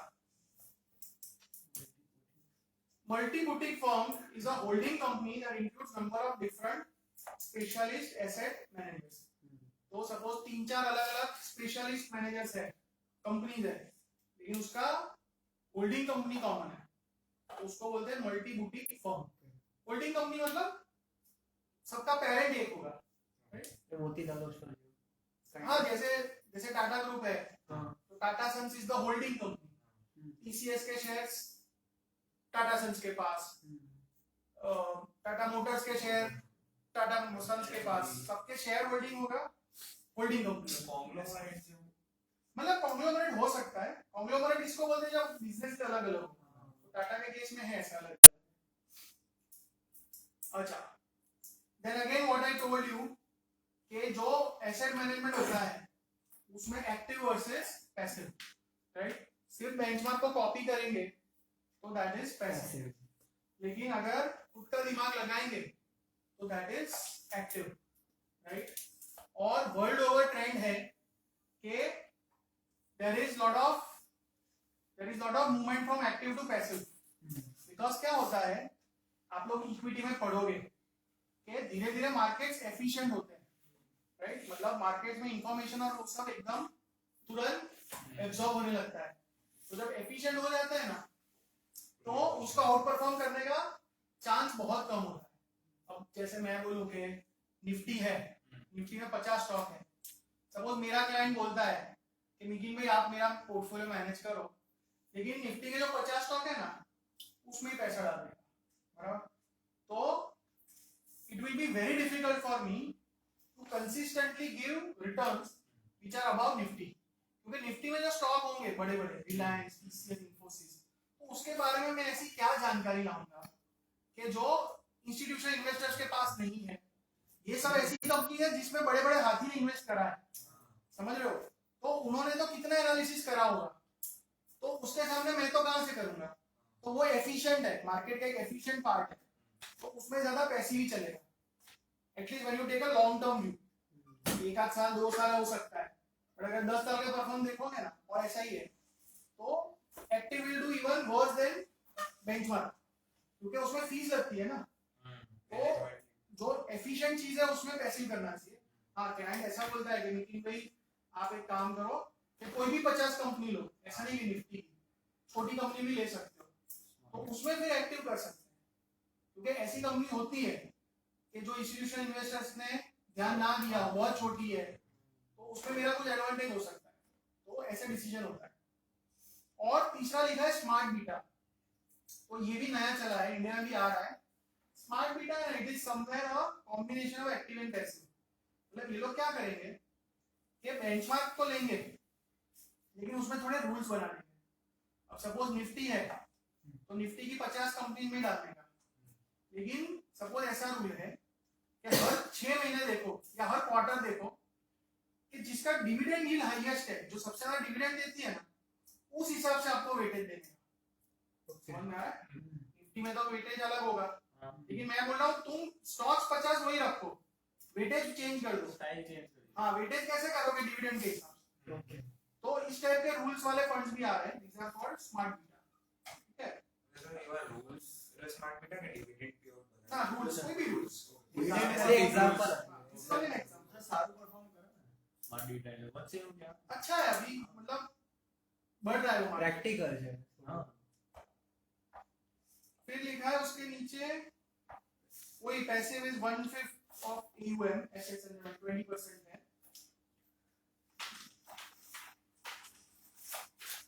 फिर ट्रेडिशनल या ऑल्टरनेटिव, तो इन्वेस्टमेंट में जो पुरानी चीजें स्टॉक्स बॉन्ड्स उसको ट्रेडिशनल बोलते हैं, और जो हेज फंड है, प्राइवेट इक्विटी है, कमोडिटीज है, रियल एस्टेट है, वो सब ऑल्टरनेटिव।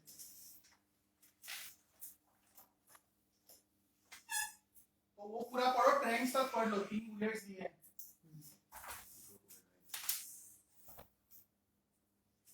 रोबो भैया आ रहे हैं, चैट जीपीटी आ रहा है।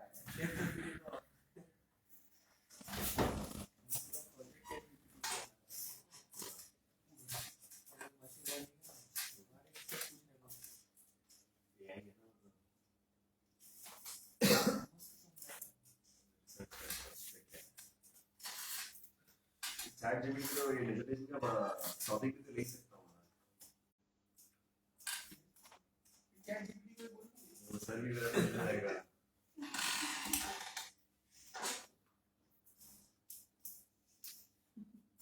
अगर आवरी आदत तो बगाड़ ना बस तो गूगल तो करवाना नहीं करा तो बड़ा लेकिन वापस थोड़ा सा आ जाओ। गूगल में भी आ जाएगा, बाढ़ आ जाएगा।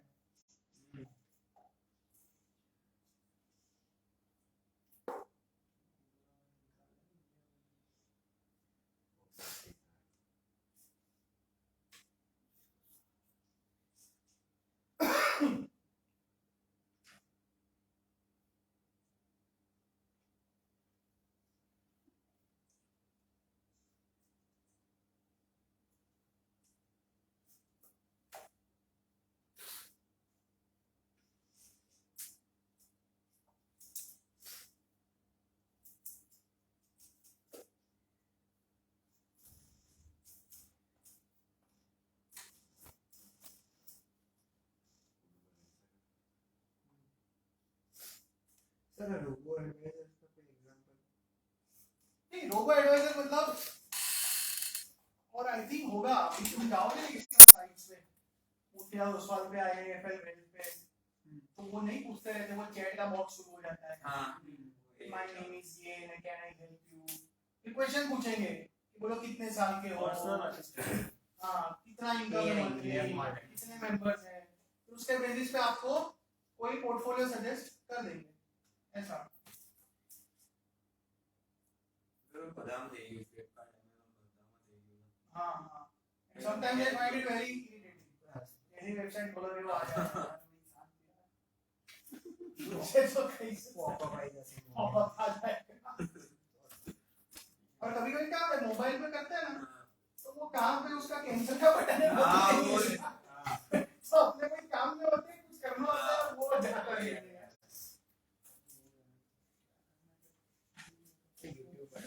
व्हाट्सएप में ग्रुप भी बनी जाए છે WhatsApp માં કોઈ ગ્રુપ હોય ને તો બી એના થ્રુ જ જવું પડે તમને એમનો નંબર બી ના મળે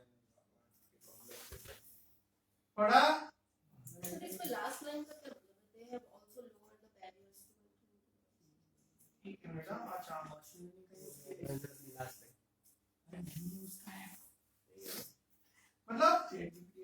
इसके कारण पहले क्या था कि अगर एसेट मैनेजमेंट बिजनेस में आना है तो काफी इन्वेस्टमेंट और काफी ह्यूमन टैलेंट चाहिए था, बट अभी टेक्नोलॉजी के बेसिस पे कोई भी कंपनी ये चालू कर सकती है। आप समझे, पहले तो क्या था कि इवन छोटा क्लाइंट है तो भी उसको ह्यूमन एडवाइजर ही देना पड़ेगा, and the context is of western countries, यहाँ पे ह्यूमन रिसोर्सेज बहुत महंगे हैं, राइट? तो it was not so easy, right? लेकिन अब टेक्नोलॉजी के कारण एटलीस्ट जो एंट्री लेवल कस्टमर्स है जो उतने हाई वैल्यू नहीं है उनको तो ये लोग ही संभाल देंगे। तो भले ना आपके पास सिर्फ 2-3 अच्छे मैनेजर्स हो तो भी आप ये बिजनेस चालू कर सकते हो, ऐसा बोल रहे हैं। पढ़ा all of you online? Yes, sir. ठीक है, Yes, sir. ओके। तो ये एसेट मैनेजमेंट इंडस्ट्री के बारे में लिखा था, अब पर्टिकुलरली म्यूचुअल फंड। तो whenever you come across this term mutual fund, तो इट्स अ पूल इन्वेस्टमेंट, मतलब बहुत लोग कंट्रीब्यूट करते हैं। तो म्यूचुअल फंड मतलब बहुत लोग कंट्रीब्यूट करते हैं पैसा, फिर वो मैनेज करता है मैनेजर। तो फायदा क्या होता है कि मैनेजर का एक्सपर्टीज मिलेगा आपको, मैनेजर का एक्सपर्टीज मिलेगा, plus diversification becomes very much possible. Suppose मेरे पास हर महीने 1000 रुपए डालने हैं और मैं बोलूँ क्या डाइवर्सिफाई करो, तो कोई कोई शेयर का भाव ही 1500-2000 होगा, कहाँ से डाइवर्सिफाई करूंगा, राइट? लेकिन म्यूचुअल फंड में अगर 1000 रुपए डालता हूँ तो मेरे जैसे लाखों लोग डालते हैं, तो वो मैनेजर मेरे बिहाफ पे डाइवर्सिफाई इजीली कर सकता है। So that is the benefit, right? And when we say mutual fund we are talking about retail investor, मतलब छोटा निवेशक, राइट? तो हर गवर्नमेंट की ये जिम्मेदारी होती है, वो लोग ऐसा मानते हैं कि छोटे निवेशक को बचा के रखो, राइट? तो हमेशा it will be very tightly regulated कि म्यूचुअल फंड में मैनेजर जो चाहे ऐसा नहीं कर सकता। There are many rules and regulation. तो अपने यहाँ जो सेबी है उसके बहुत सारे रूल्स एंड रेगुलेशंस लगेंगे। So it's a very well regulated product mutual fund. और जो म्यूचुअल फंड का भाव होता है that is called net asset value, NAV, right? और जैसे मैंने बताया एक होता है ओपन एंडेड फंड, कभी भी पैसा डाल सकते हो, वापस ले सकते हो। पैसा वापस लेना मतलब रिडीम करना, राइट? दूसरा होता है क्लोज एंडेड फंड्स। तो क्लोज एंडेड मतलब there will be some locking period, 3 साल 5 साल ऐसा कुछ। और फिर no load funds, load fund ऐसा लिखा है, लोड मतलब चार्जेस। तो इंडिया में तो अभी ऐसा कुछ लोड नाम रहा ही नहीं है, और सेबी रेगुलेट करता है, अपने एक्सपेंस रेशियो बोलते हैं कि कितना एक्सपेंस रेशियो हो सकता है म्यूचुअल फंड्स का, ऐसा। लोड फंड्स मतलब एग्जिट लोड एंड पहला तो एंट्री लोड एग्जिट लोड हो सकता है, जब पैसा डालोगे तो थोड़ा चार्ज लगेगा। एग्जिट लोड तो अभी भी है। अच्छा है, तो है। I don't know, कुछ फंड्स में सालों हुए म्यूचुअल पैसा डाला हुआ, राइट? नहीं आपको जो Within 12 months that is 1%. Long term में कोई पॉइंट नहीं है, सीधा ही मार्केट कुछ करना है तो निफ्टी और ऐसे ईटीएफ में मैं तो डालता हूँ, बिकॉज ओवर लॉन्ग रन होंगे कोई, but see I am very critical of mutual fund industry. Simple logic है, वो लोग क्या बोलते हैं, यार आपको कैसे पता चलेगा कौन से स्टॉक में पैसा डालने का, leave it to the fund manager, बराबर? अब मुझे कैसे पता चलेगा कौन सी स्कीम में पैसा डालने का? स्टॉक से ज्यादा स्कीम्स है, हाँ। समझ रहे हो? स्टॉक्स 500 होंगे, तो म्यूचुअल फंड की स्कीम भी 500,000 है। So how do I know which one is good, which one is not good? अच्छा, कई बार क्या होता है, जो फंड मैनेजर होता है वो स्टार होता है, इसका बहुत अच्छा है, लेकिन वो तो कभी भी बदल सकता है। तुमने पैसा डाला फिर वो तो नौकरी बदल के चला गया। So, and there is absolutely no need to pay that 1-2%, because over a very long period of time वो जो 1-2% extra लगता है, it can make significant difference to your overall corpus। हाँ, उसमें भी अभी डायरेक्ट रूट आ गया है कि जहाँ पे आपको चार्जेस कम लगेंगे, क्योंकि it is not via agent. वो डायरेक्ट रूट से करो तो फिर भी ठीक ठाक है, बट वही है कि अगर ज्यादा रिस्क लेना, क्योंकि मुझे ज्यादा रिस्क नहीं लेना है, मुझे तो पैसा लार्ज कैप स्टॉक्स में डालना है, और लार्ज कैप का डेटा मैं बहुत सालों साल देखता हूँ, तो जनरली कोई बीट ही नहीं कर पाता है। आप परफॉर्मेंस देखोगे ना म्यूचुअल फंड, सपोज सब नहीं, टॉप 10 म्यूचुअल फंड ले लेंगे, और you compare it against Nifty, तो they will have underperform Nifty, ऐसा, that is a track record.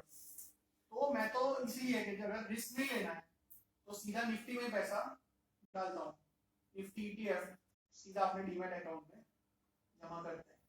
तो પછી આટલું એડવર્ટાઇઝ કેમ કરે છે? वो पढ़ा है एडवर्टाइज वगैरह नहीं करता है, એટલે ગવર્મેન્ટ કેમ એડવર્ટાઇઝ કરે છે? see because it suits the government, right? So ETF is also like a mutual fund.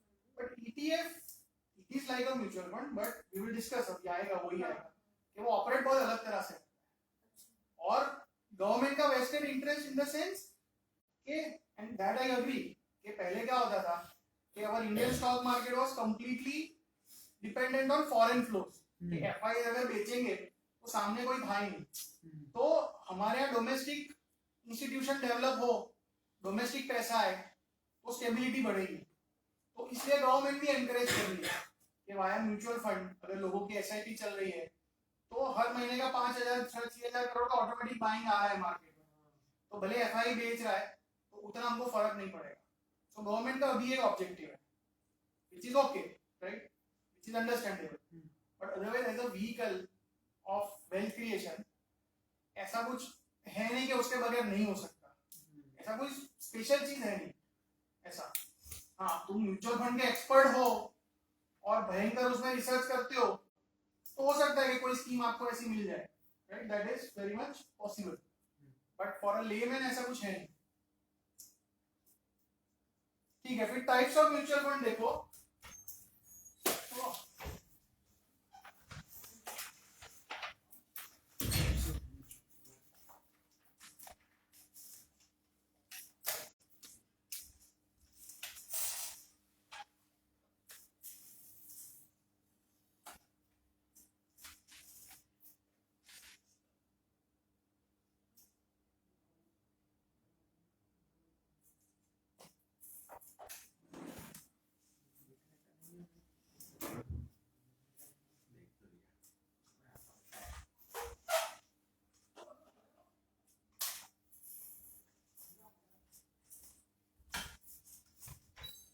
आई ना, मीट अनुज, ये अपना स्टूडेंट है, रिसेंटली ही क्लियर्ड लेवल 1, राइट, और he was also our CAT student, तो he made it to K J Somaiya, right, K J Somaiya first year खत्म होने को आया होगा, और इसका ऐसा था कि कैट होता है नवंबर में, फिर एनमैट स्नैप वो सब होता है, तो उसमें लगभग फरवरी मार्च में इसका नक्की हुआ था कि एडमिशन हो जाएगा केजे सोमैया में, एंड उसके बाद उसने डिसाइड किया फाइनेंस में जाना है, तो बोले सीएफए तो करेंगे, तो फरवरी मार्च से स्टार्ट किया और फिर एग्जाम दिया नवंबर में, क्योंकि अगस्त से उसका एमबीए चालू हो गया बॉम्बे में, तो 2-3 महीना फुल पढ़ लिया उसने, and then he cleared and he has cleared very well, और अभी उसका समर इंटर्नशिप हो गया है, कोई इन्वेस्टमेंट बैंक है, हेज फंड है, और डी शो है ना, उसका स्पिन ऑफ, डी शो का स्पिन ऑफ है, तो आज बॉम्बे से आया है अहमदाबाद, हाँ कॉन्वोकेशन डिग्री, जीएलएस की जान दो, जलवा है, बीबीए क्या, IIM थोड़ी बात है, वो तो छेला क्लास में इसी चालू करनी અને અલવરકરની ઇન્ટર્નશિપ કરી દીધી છે लेवल 2% नेक्स्ट ईयर એટલે इंटर्नशिप માં ચાલુ થશે ને આમાં એનો પછી ઇન્ટર્નશિપ મળી જાય मतलब that's a very good combination, मतलब मिलती है बट सीधा हेज फंड में थोड़ी मिलेगी, उसमें भी ये एक ही प्रोफाइल थी उसकी कॉलेज में, उसको मिल गया क्योंकि उसका L1 हो गया था तो सीधी अच्छा बन गया था। ओके, फिर टाइप्स ऑफ म्यूचुअल फंड लिखा है, तो टाइप्स ऑफ म्यूचुअल फंड्स में पहला लिखा है मनी मार्केट। मनी मार्केट मतलब ऐसे इंस्ट्रूमेंट्स जिसमें मैच्योरिटी 1 साल या उससे कम हो और एकदम सिक्योर होंगे, राइट, जैसे गवर्नमेंट के ट्रेजरी बिल होते हैं, बड़ी कंपनीज के कमर्शियल पेपर होते हैं, इस टाइप के जो इंस्ट्रूमेंट्स हैं। तो अगेन हम लोग रिटेल इन्वेस्टमेंट नहीं डाल सकते क्योंकि टिकट साइज उसमें बड़ी होती है, तो but you can do it via this mutual fund. फिर बॉन्ड, बॉन्ड मतलब लॉन्ग टर्म, 1 साल से ऊपर की मैच्योरिटी वाले बॉन्ड्स, राइट। फिर स्टॉक में तो बहुत होते हैं। इंडेक्स फंड मतलब सिर्फ निफ्टी या ऐसा कुछ कॉपी करेंगे या फिर एक्टिवली, ठीक है। तो ये टाइप्स ऑफ म्यूचुअल फंड्स पढ़ो और फिर अदर फॉर्म्स पढ़ो। वो जो हमारी ईटीएफ की बात हुई वो अदर फॉर्म्स में आएगा, वो मैं आराम से समझाऊंगा, एक बार पढ़ लो।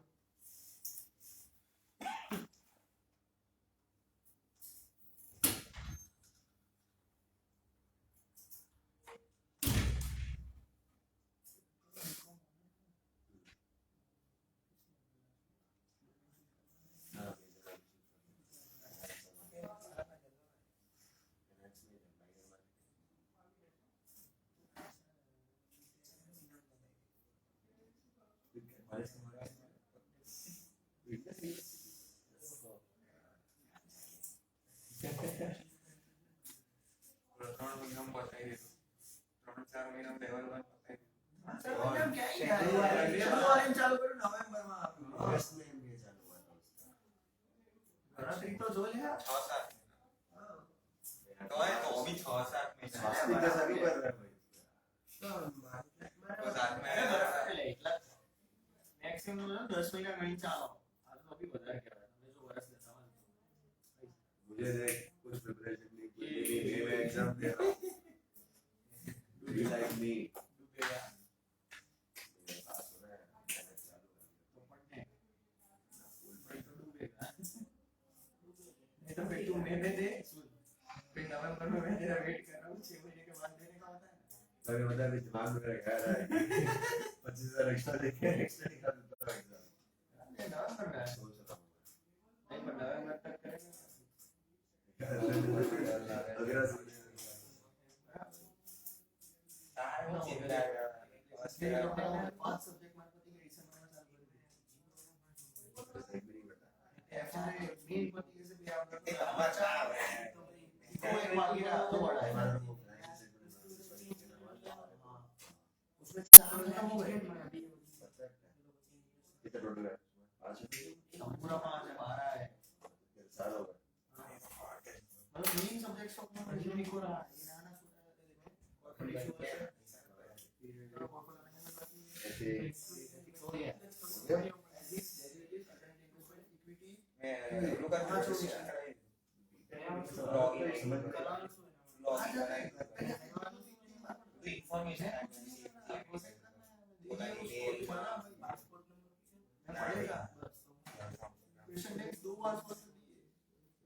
चालू भी नहीं है साले। બીજી વાર રિવિઝન ચાલે મારા 4 સબ્જેક્ટ નો કીધું પાછું ચાલુ કરીશ બીજી વાર પતા નહીં नवंबर का भर दिया तुमने नहीं करा ना अभी मई 10 तक है महीने वालेगा। मस्त इन्वेस्टमेंट करो पैसा आए फिर उसका भरेगा।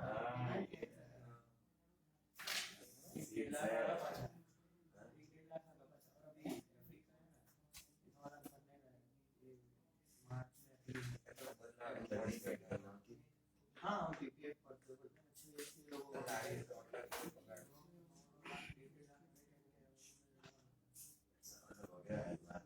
पटेल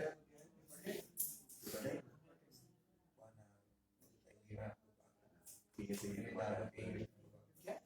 ठीक है सभी आगे किसी का नहीं नहीं जाएगा यूनाइटेड स्टेट्स में पटेल पटेल स्टेट्स में बोलता हूँ। हाँ तो फिर सब पटेल के परे होता है। अभी कनाडा हो गया पहले लोग यूएस बोल जाते थे तो जगह जाता है गुजराती इसको भी पूछ लैंग्वेज लगा मैं ना बगे अरे बगे क्या वाला है क्या क्या जो आगे कैसे जाएगा अभी तो लेवल 2 लेवल 3 करूंगा ना ये होते उसके पांच बाद तो जाएगा ना क्या बाहर क्या बाहर का अफगानिस्तान बाहर सोचा नहीं बरोड़ा बाहर सोचा नहीं इतनी दूर और जाने तो का पहले हाँ अभी के थोड़ा जाने का CFA नहीं करता तो मैं निकल जाता। तो जाने का तो है वो फिक्स है इधर नहीं 50-50 है यूएस मेरा अकेडमी से एक ही जाएगा ना, है यूएस अकेडमी से एक नहीं जाएगा ना। 50-50 કેનેડામાં है मेरा बिजनेस એક ही है। કોલેજ છે हाँ बोला કેનેડામાં એક કોલેજ છે જે કરાય નહીતર બાકી US पापा जाने दो पापा जाने दे दो सिंगल चाइल्ड है फिर मैं बहन है मेरी हाँ क्यों बोला सिंगल चाइल्ड तू बहन तू तो जा है तो भी मैं तो जाना ही है भैया बस અહીંયા આવો તો મજા આપણે અહીંયા पापा फिक्स एक्स्ट्रा है શું કરે तो फिर આને फिर तो मैं इधर ही हूँ बोल रहा है અહીંયા पे કરી मैं बैठना ही नहीं है बिजनेस का तो बाहर ही मैं जाना बोल रहा है बीकॉम ना फर्स्ट ईयर में चालू करी साला है इनके जैसे બોલ बनना મને है। આ અમેન્ડમેન્ટ આવ્યો તો મેં વેલી કરી દીધું આ ચેન્જ તો ખબર છે કે હવે સેકન્ડ યર માં આપણે એક્ઝામ हाँ સારું વર્ષ બગડી ગયું ને હવે હું બી આપી દે તને ખબર હતી ખરી હમણાં નવું હમણાં આવ્યું हाँ, નવેમ્બર हमारे ડિસેમ્બર ये हमारा भी ત્યારે ખબર હતી કે આવું બીકોમ માં પહેલા વર્ષમાં તને ખબર હતી શું કે સીએફએ જે વસ્તુ હતી तो हम तो खबर है तो ही है। कॉमर्स वाला तो खबर है CFA મેં 12th નું પ્લાન કર્યું ઓ 12th પછી ત્યાં 12th ની પણ ફર્સ્ટ યર માં આઈડિયા નહીં હતી મારું તો છે CFA ચાલુ કરી દીધો હતો પણ આ રૂલ હતો એટલે મેં કીધું વર્ષ બગાડી દીધો પેલા મારા ઘરના પોર્ટફોલિયો લીધે ચાલુ પેલા એ મેઇન ફોકસ છે એના સંભાળવાનું પછી બાર ફોકસ બધા ટ્રેડર્સ બનાવે બીજું કોઈ કઈ કરતા જ નહીં જે પાછળ છે ને L2 કર્યું ને L3 લોકોએ કર્યું જ નહીં કોઈ બધા ટ્રેડર હતા બધા तेरा ये गुजराती था तो બે બાર તને 1.5 લાખ રૂપિયા પગાર મળે કે ઘેર બેન 20,000 ટ્રેડિંગ કરે ને એટલે તમારે થોડું નોલેજ હોય જોરદાર તો તમે કમાવો तो यूएस के हमने ज्वाइन कर रहा है એક દિવસ कौन से માર્કેટના દિવસ તો 20 હોય ને S&P 10 દિવસ રજા નહીં અને ઘેર બેસી મસ્ત સેટઅપ કરવાનું પીસી જોરદાર हमारा कैंपस अलग है ना एसएमडी का बिल्डिंग अलग है ना पूरा 9 થી 3 એ કરવાનું 3 થી 9 ગેમિંગ કરવાની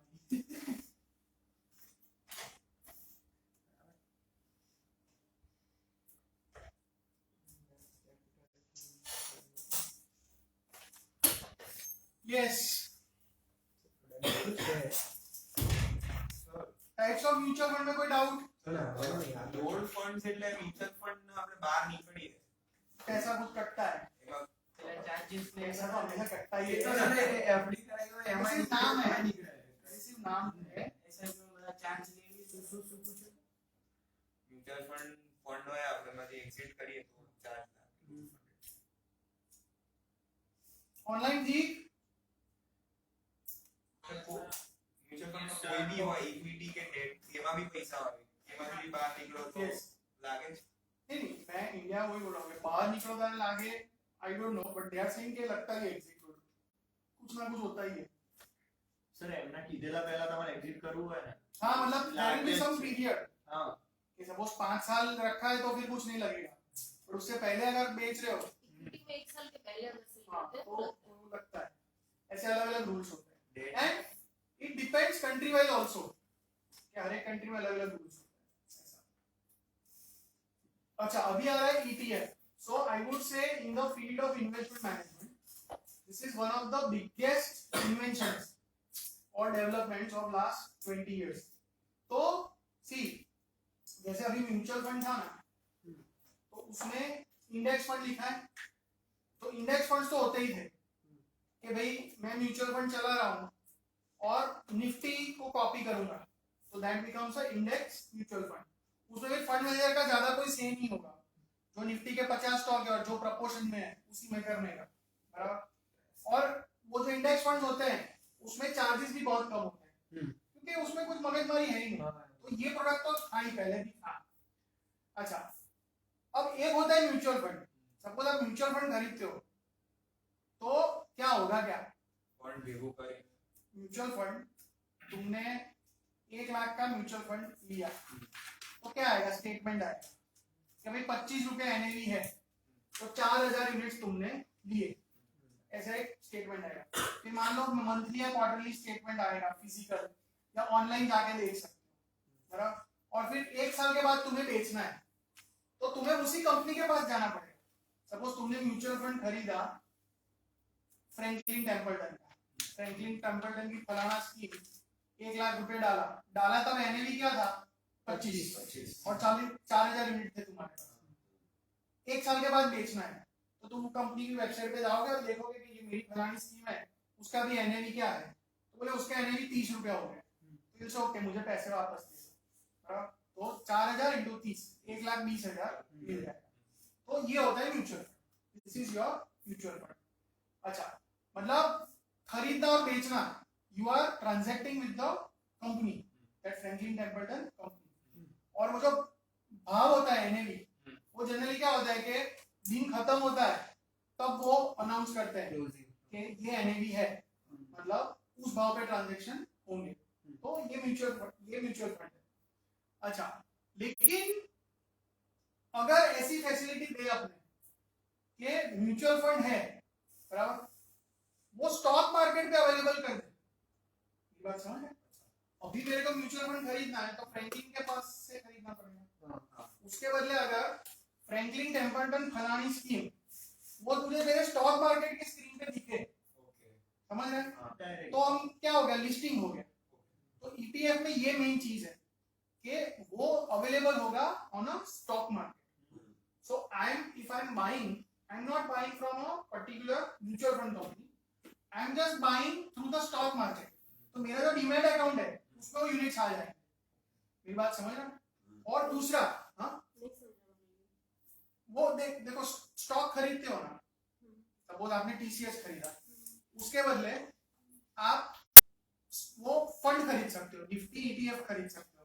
एएमसी की बात कर रहे हैं या ये स्कीम की बात कर रहा हूँ, स्कीम, पर्टिकुलर स्कीम का शेयर एक यूनिट, तो ये कहाँ पे एनएससी पे कर सकते हो, सर मोतीलाल इवन बीएससी पे कर सकते हो। जैसे मनी कंट्रोल है ना, इसमें आपको टीसीएस का भाव देखना है तो आप टीसीएस टाइप करोगे। मतलब मुझे एक्सिस ब्लू चिप फंड अगर खरीदना हाँ, है मैं वही तो बोल डायरेक्ट उस पे जाके हाँ कर सकते हो, ओके, करेक्ट, वही अंडरस्टैंडिंग है, वो कर सकते हो। लेकिन इसमें ऐसा नहीं है कि म्यूचुअल फंड की हर एक स्कीम वो लोग स्टॉक मार्केट पे ला देंगे, और नहीं, उसमें तकलीफ क्या होती है कि इवन अगर वो लोग लाते हैं ना तो उसमें लिक्विडिटी नहीं होती है। मतलब जब तुझे खरीदना है तो सामने वाला नहीं होगा, अगर बेचना है तो सामने वाला नहीं होगा। तो ये बहुत बड़ा प्रॉब्लम था। पहले भी उन लोगों ने ऐसा ट्राई किया था कि म्यूचुअल फंड को अपने लिस्ट कर देते स्टॉक मार्केट में, नो प्रॉब्लम, तो वो तो चलो कर दिया, बट लिक्विडिटी नहीं है, ट्रांजैक्शन नहीं हो रहे, तो वो एक प्रॉब्लम था।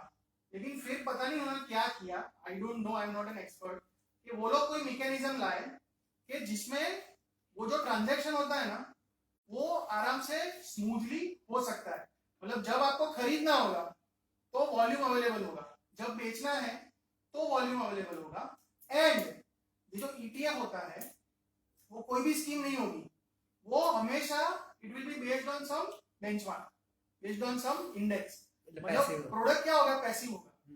तो जैसे इंडिया में सबसे ज्यादा चलता है वो निफ्टी का ईटीएफ, राइट? जैसे आप चले जाओ मनी कंट्रोल पे, आप बीडब्ल्यू टाइप करोगे ना, निफ्टी 20 करके आएगा, तो उसमें जाओगे तो it will just show you like a stock के उसका भाव अभी 180 190 के करीब होगा, और उसमें जो फ्लक्चुएशन आएगा ना वो एग्जैक्टली एज पर निफ्टी आएगा। ये निफ्टी अगर 2% ऊपर जाता है तो ये 2% ऊपर जाएगा, नीचे जाता है ये भी नीचे जाएगा। तो आप सीधा वही खरीद लो और वो चीज आपके डीमैट अकाउंट में आ जाएगी। तो उसका एनएवी और जो ये एमएफ का एनएवी होता है वो डिफरेंट होता है? एनएवी इसमें एनएवी नहीं, इसमें प्राइस होगा, क्योंकि स्टॉक मार्केट पे अवेलेबल है। लेकिन वो जो प्राइस होगा ना, it will be tied to the underlying index. कि अगर निफ्टी मान लो 18,000 से 19,000 जाता है तो इसका भाव भी 18 से 19 चला जाएगा। ऐसा कुछ मैकेनिज्म होता है इनका। हाँ, वो बैकएंड में चला भी तो म्यूचुअल फंड कंपनीज ही है, बट ये पूरा स्ट्रक्चर अलग है, ये पूरा स्ट्रक्चर अलग है। तो कभी भी आपको कोई ईटीएफ बोले तो दो चीजें सामने आनी चाहिए, एक तो स्टॉक मार्केट पे अवेलेबल है, बराबर, और दूसरा कि ऑलवेज पैसिव, कोई ना कोई बेंचमार्क पे होगा, जैसे निफ्टी पे होता है ऑनलाइन। यस, हाँ मैं वही बोल रहा हूँ, जैसे निफ्टी का ईटीएफ होता है या बैंक निफ्टी का होता है या गोल्ड का ईटीएफ होता है, मतलब उसमें again price will be based on gold का प्राइस, ठीक है? तो इससे फायदा क्या होता है कि किसी को भी एक्सपोजर लेना है ना, सपोज अभी मान लो 2024 का इलेक्शन आएगा and suppose I am a political pundit और मैंने मेरा खुद का प्राइवेट पोल करवाया और ये है और मेरा ऐसा मानना है कि पिछले बार से भी ज्यादा आएगी बीजेपी की सीट्स, सपोज ऐसा मेरा पक्का प्रेडिक्शन है एंड आई नो कि अगर ऐसा हुआ तो मार्केट काफी ऊपर जाएगा and I want to profit from this view, ठीक है।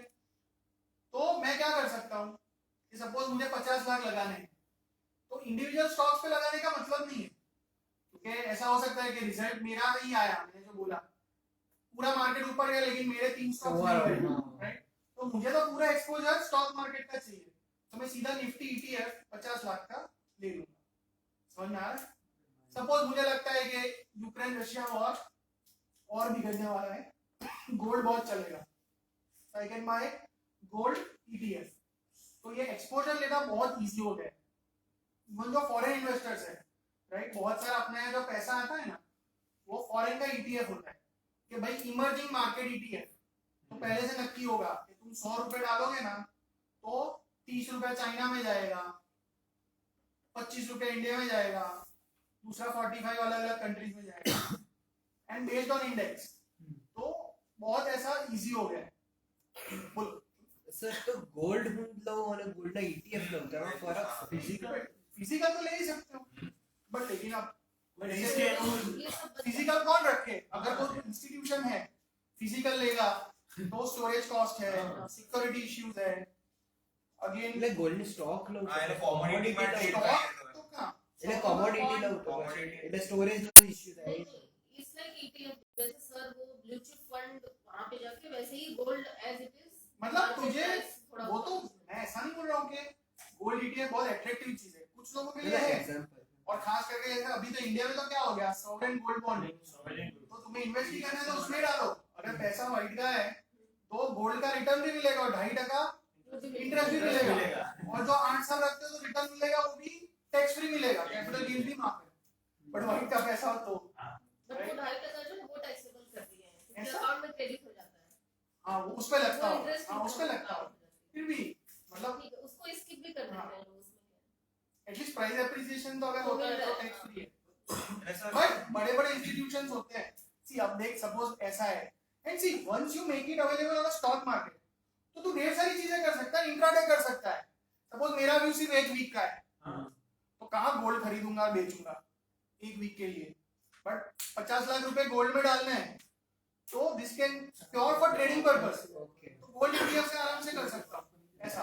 સર મારે આખું ગોલ્ડ ના લેવું હોય એટલે થોડી ક્વોન્ટિટી માં લેવું હોય તો हाँ व्हाटएवर इट मीन्स 500 करोड़ तो लेकर तो ले એટલે પૈસા ઓછા છે તો और અમાર स्टॉक કોઈ मार्केट में डाल दिया आपने तो इंट्राडे है या मार्जिन पे खरीदना है वो सब पॉसिबल हो जाता है, ठीक है।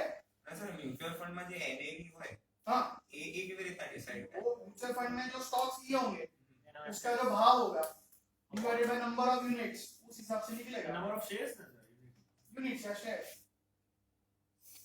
समझ में आया? हाँ। ठीक है। What is ETF? और ईटीएफ बहुत ज्यादा पॉपुलर अभी हो गए हैं, राइट, क्योंकि एक्सपोजर लेना बहुत इजी है, ठीक है।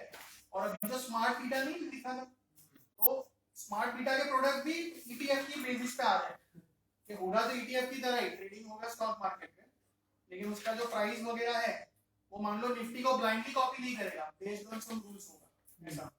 સર આમાં એટલે એવું લખ્યું છે કે ETFs are similar to close end funds એટલે हाँ તો પછી मतलब તો એની कंपनी के साथ से पैसा वापस नहीं ले रहे हो, तुम सिर्फ शेयर बाजार पे खरीद बेच कर रहे हो ऐसा। फिर जो सेपरेटली मैनेज अकाउंट लिखा है ना वो अपने आप नॉर्मली पीएमएस बोलते हैं, पोर्टफोलियो मैनेजमेंट सर्विसेज, कि भाई तुम्हारा कॉर्पस एटलीस्ट 50 लाख का है तो एक डेडिकेटेड मैनेजर होगा, वो प्योरली आपके लिए मैनेज करेगा, ठीक है। और अब तक ये सब बातें थी, वो मेरा फेवरेट वर्ड गरीबों का था ये सब, राइट। अमीर लोग होते हैं वो पैसा डालते हैं हेज फंड में, राइट। तो जैसे मैंने बोला कि सरकार को गरीबों की चिंता होती है तो बहुत रूल्स बनाते हैं, बट हेज फंड मतलब it is HNI, ultra HNI, high net worth individuals और इंस्टीट्यूशंस, मतलब उसमें मिनिमम टिकट साइज ही करोड़ या ऐसा कुछ होगा। तो सरकार वर्ल्ड ओवर ऐसा मानती है कि भाई ये तो बड़े लोग हैं अपना खुद देख लेंगे, तो it is very lightly regulated, India में उसको AIF बोलते हैं, ऑल्टरनेट इन्वेस्टमेंट फंड।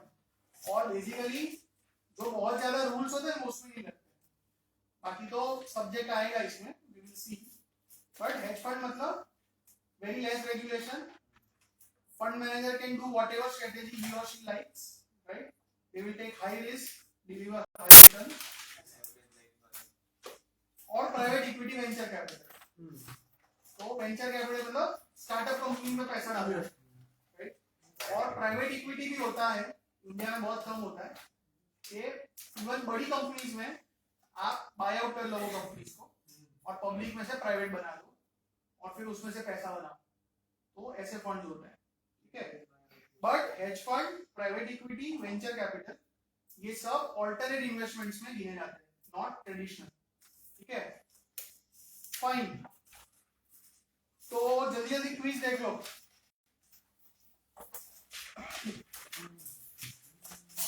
पहली क्विज पे चले जाओ।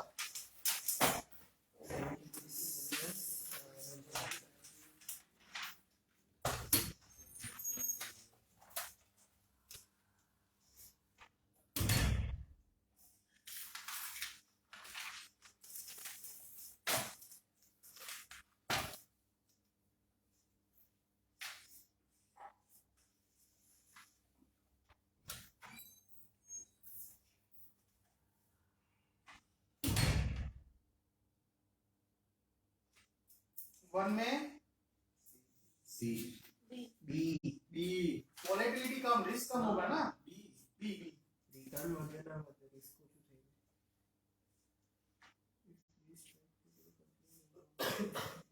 सेकंड में लीस्ट लाइकली, मतलब गलत ऑप्शन देखो, तो सी गलत है, यस सी गलत है। फिर top down, economic condition, economic condition,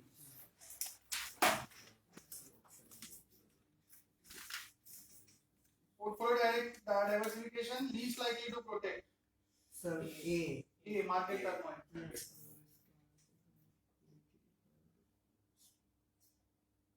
किसी को भी डाउट है तो बताना, हाँ हाँ मत करना सर। हाँ बोल। इंश्योरेंस कंपनी ला है। हाँ टर्मोइल मतलब अफरा तफरी, मतलब period of very high volatility. Insurance में high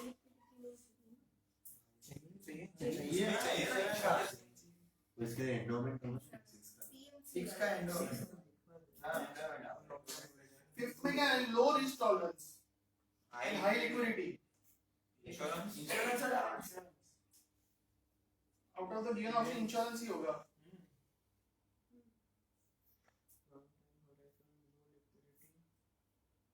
long time horizon, low liquidity, defined contribution मतलब गारंटी नहीं है। तो एम्प्लॉय एक्सेप्ट इन्वेस्टमेंट रिस्क ए,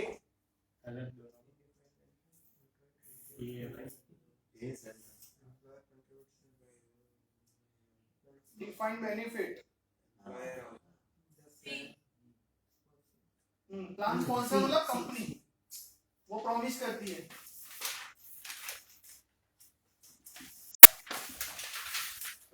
प्लान की जगह एम्प्लॉयर हो तो भी ये जाओ है ना। अब बी और देखने दो,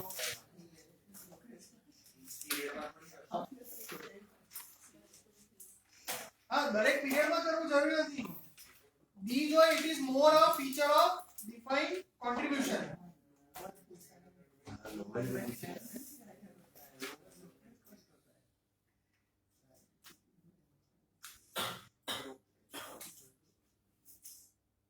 तो आई थिंक मैनेजमेंट फी कम होगी, नहीं लोअर, क्योंकि ओपन एंड म्यूचुअल फंड में तो ब्रोकरेज ऐसा कुछ होगा ही नहीं ना।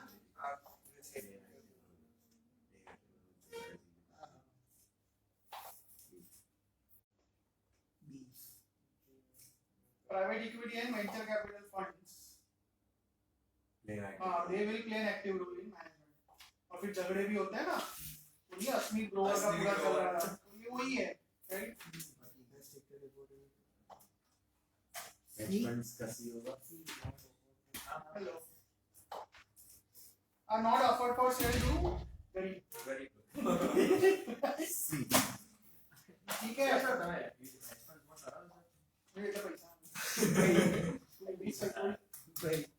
पैसा इतना ना कि एक साथ एक वस्तु में 1 करोड़ रुपए नाखी है। Recommend करो I have no idea. तो करता नहीं तो ये मेरी एरिया ऑफ एक्सपर्टीज से बाहर मतलब see mostly ये सब अल्ट्रा एचएनआई, मतलब I can tell you कि पूरे अहमदाबाद में 50 से ज्यादा लोग तेरे को नहीं मिलेंगे जो हेज फंड में पैसा डालता है। Yes. ये किसके लिए होता है? जिसके पास बहुत भयंकर पैसा और वाइट का भयंकर पैसा, ये सब उनका है। ये बात समझ में? भयंकर पैसे तो होंगे बट वाइट में ऐसी जरूरत नहीं पड़ेगी most of the times, right? तो उसमें रिटर्न मिलता है। See, academic research, I can tell you the academic research, it says it is useless, right? जो जितना रिसर्च हुआ है फंड में, वो बोलता है यूजलेस है, उस जगह रिटर्न नहीं मिलता है। सिर्फ साले जो फंड मैनेजर है वो लोग भयंकर पैसा बनाते हैं, ये उसका स्ट्रक्चर ऐसा होता है, प्रॉफिट का 20% और ये सब। But there is another angle to it, ये एकेडमिशियंस होते हैं, ठीक है? प्रैक्टिकल। लेकिन बात ये कि इंडस्ट्री सालों से चल रही है, बात ये है कि 30-40 साल से हेज फंड इंडस्ट्री चल रही है और हार्वर्ड और उनके एंडोमेंट भी हेज फंड में पैसा लगाते हैं, तो definitely it will have a place in the portfolio, उसकी जगह है 10-20%, but definitely not for people like us, definitely कोई मतलब ही नहीं ऐसा। ये तो बहुत बड़ी जो गेम्स है, बहुत बड़े जो इन्वेस्टर्स हैं, एंड मोस्टली पैसा इंस्टीट्यूशनल पैसा होता है, जैसे एंडोमेंट है वो क्या इंस्टीट्यूशनल मनी है ना, वो मेन क्लाइंट्स उनके इंस्टीट्यूशंस हैं ऐसा, बाकी इंडिविजुअल्स के लिए इतना ज्यादा नहीं ऐसा। और इंडिया का दूसरा प्रैक्टिकल फायदा बताता हूँ कि जो मैं एक्चुअली भी करता हूँ कि जब भी मार्केट बहुत गिरे ना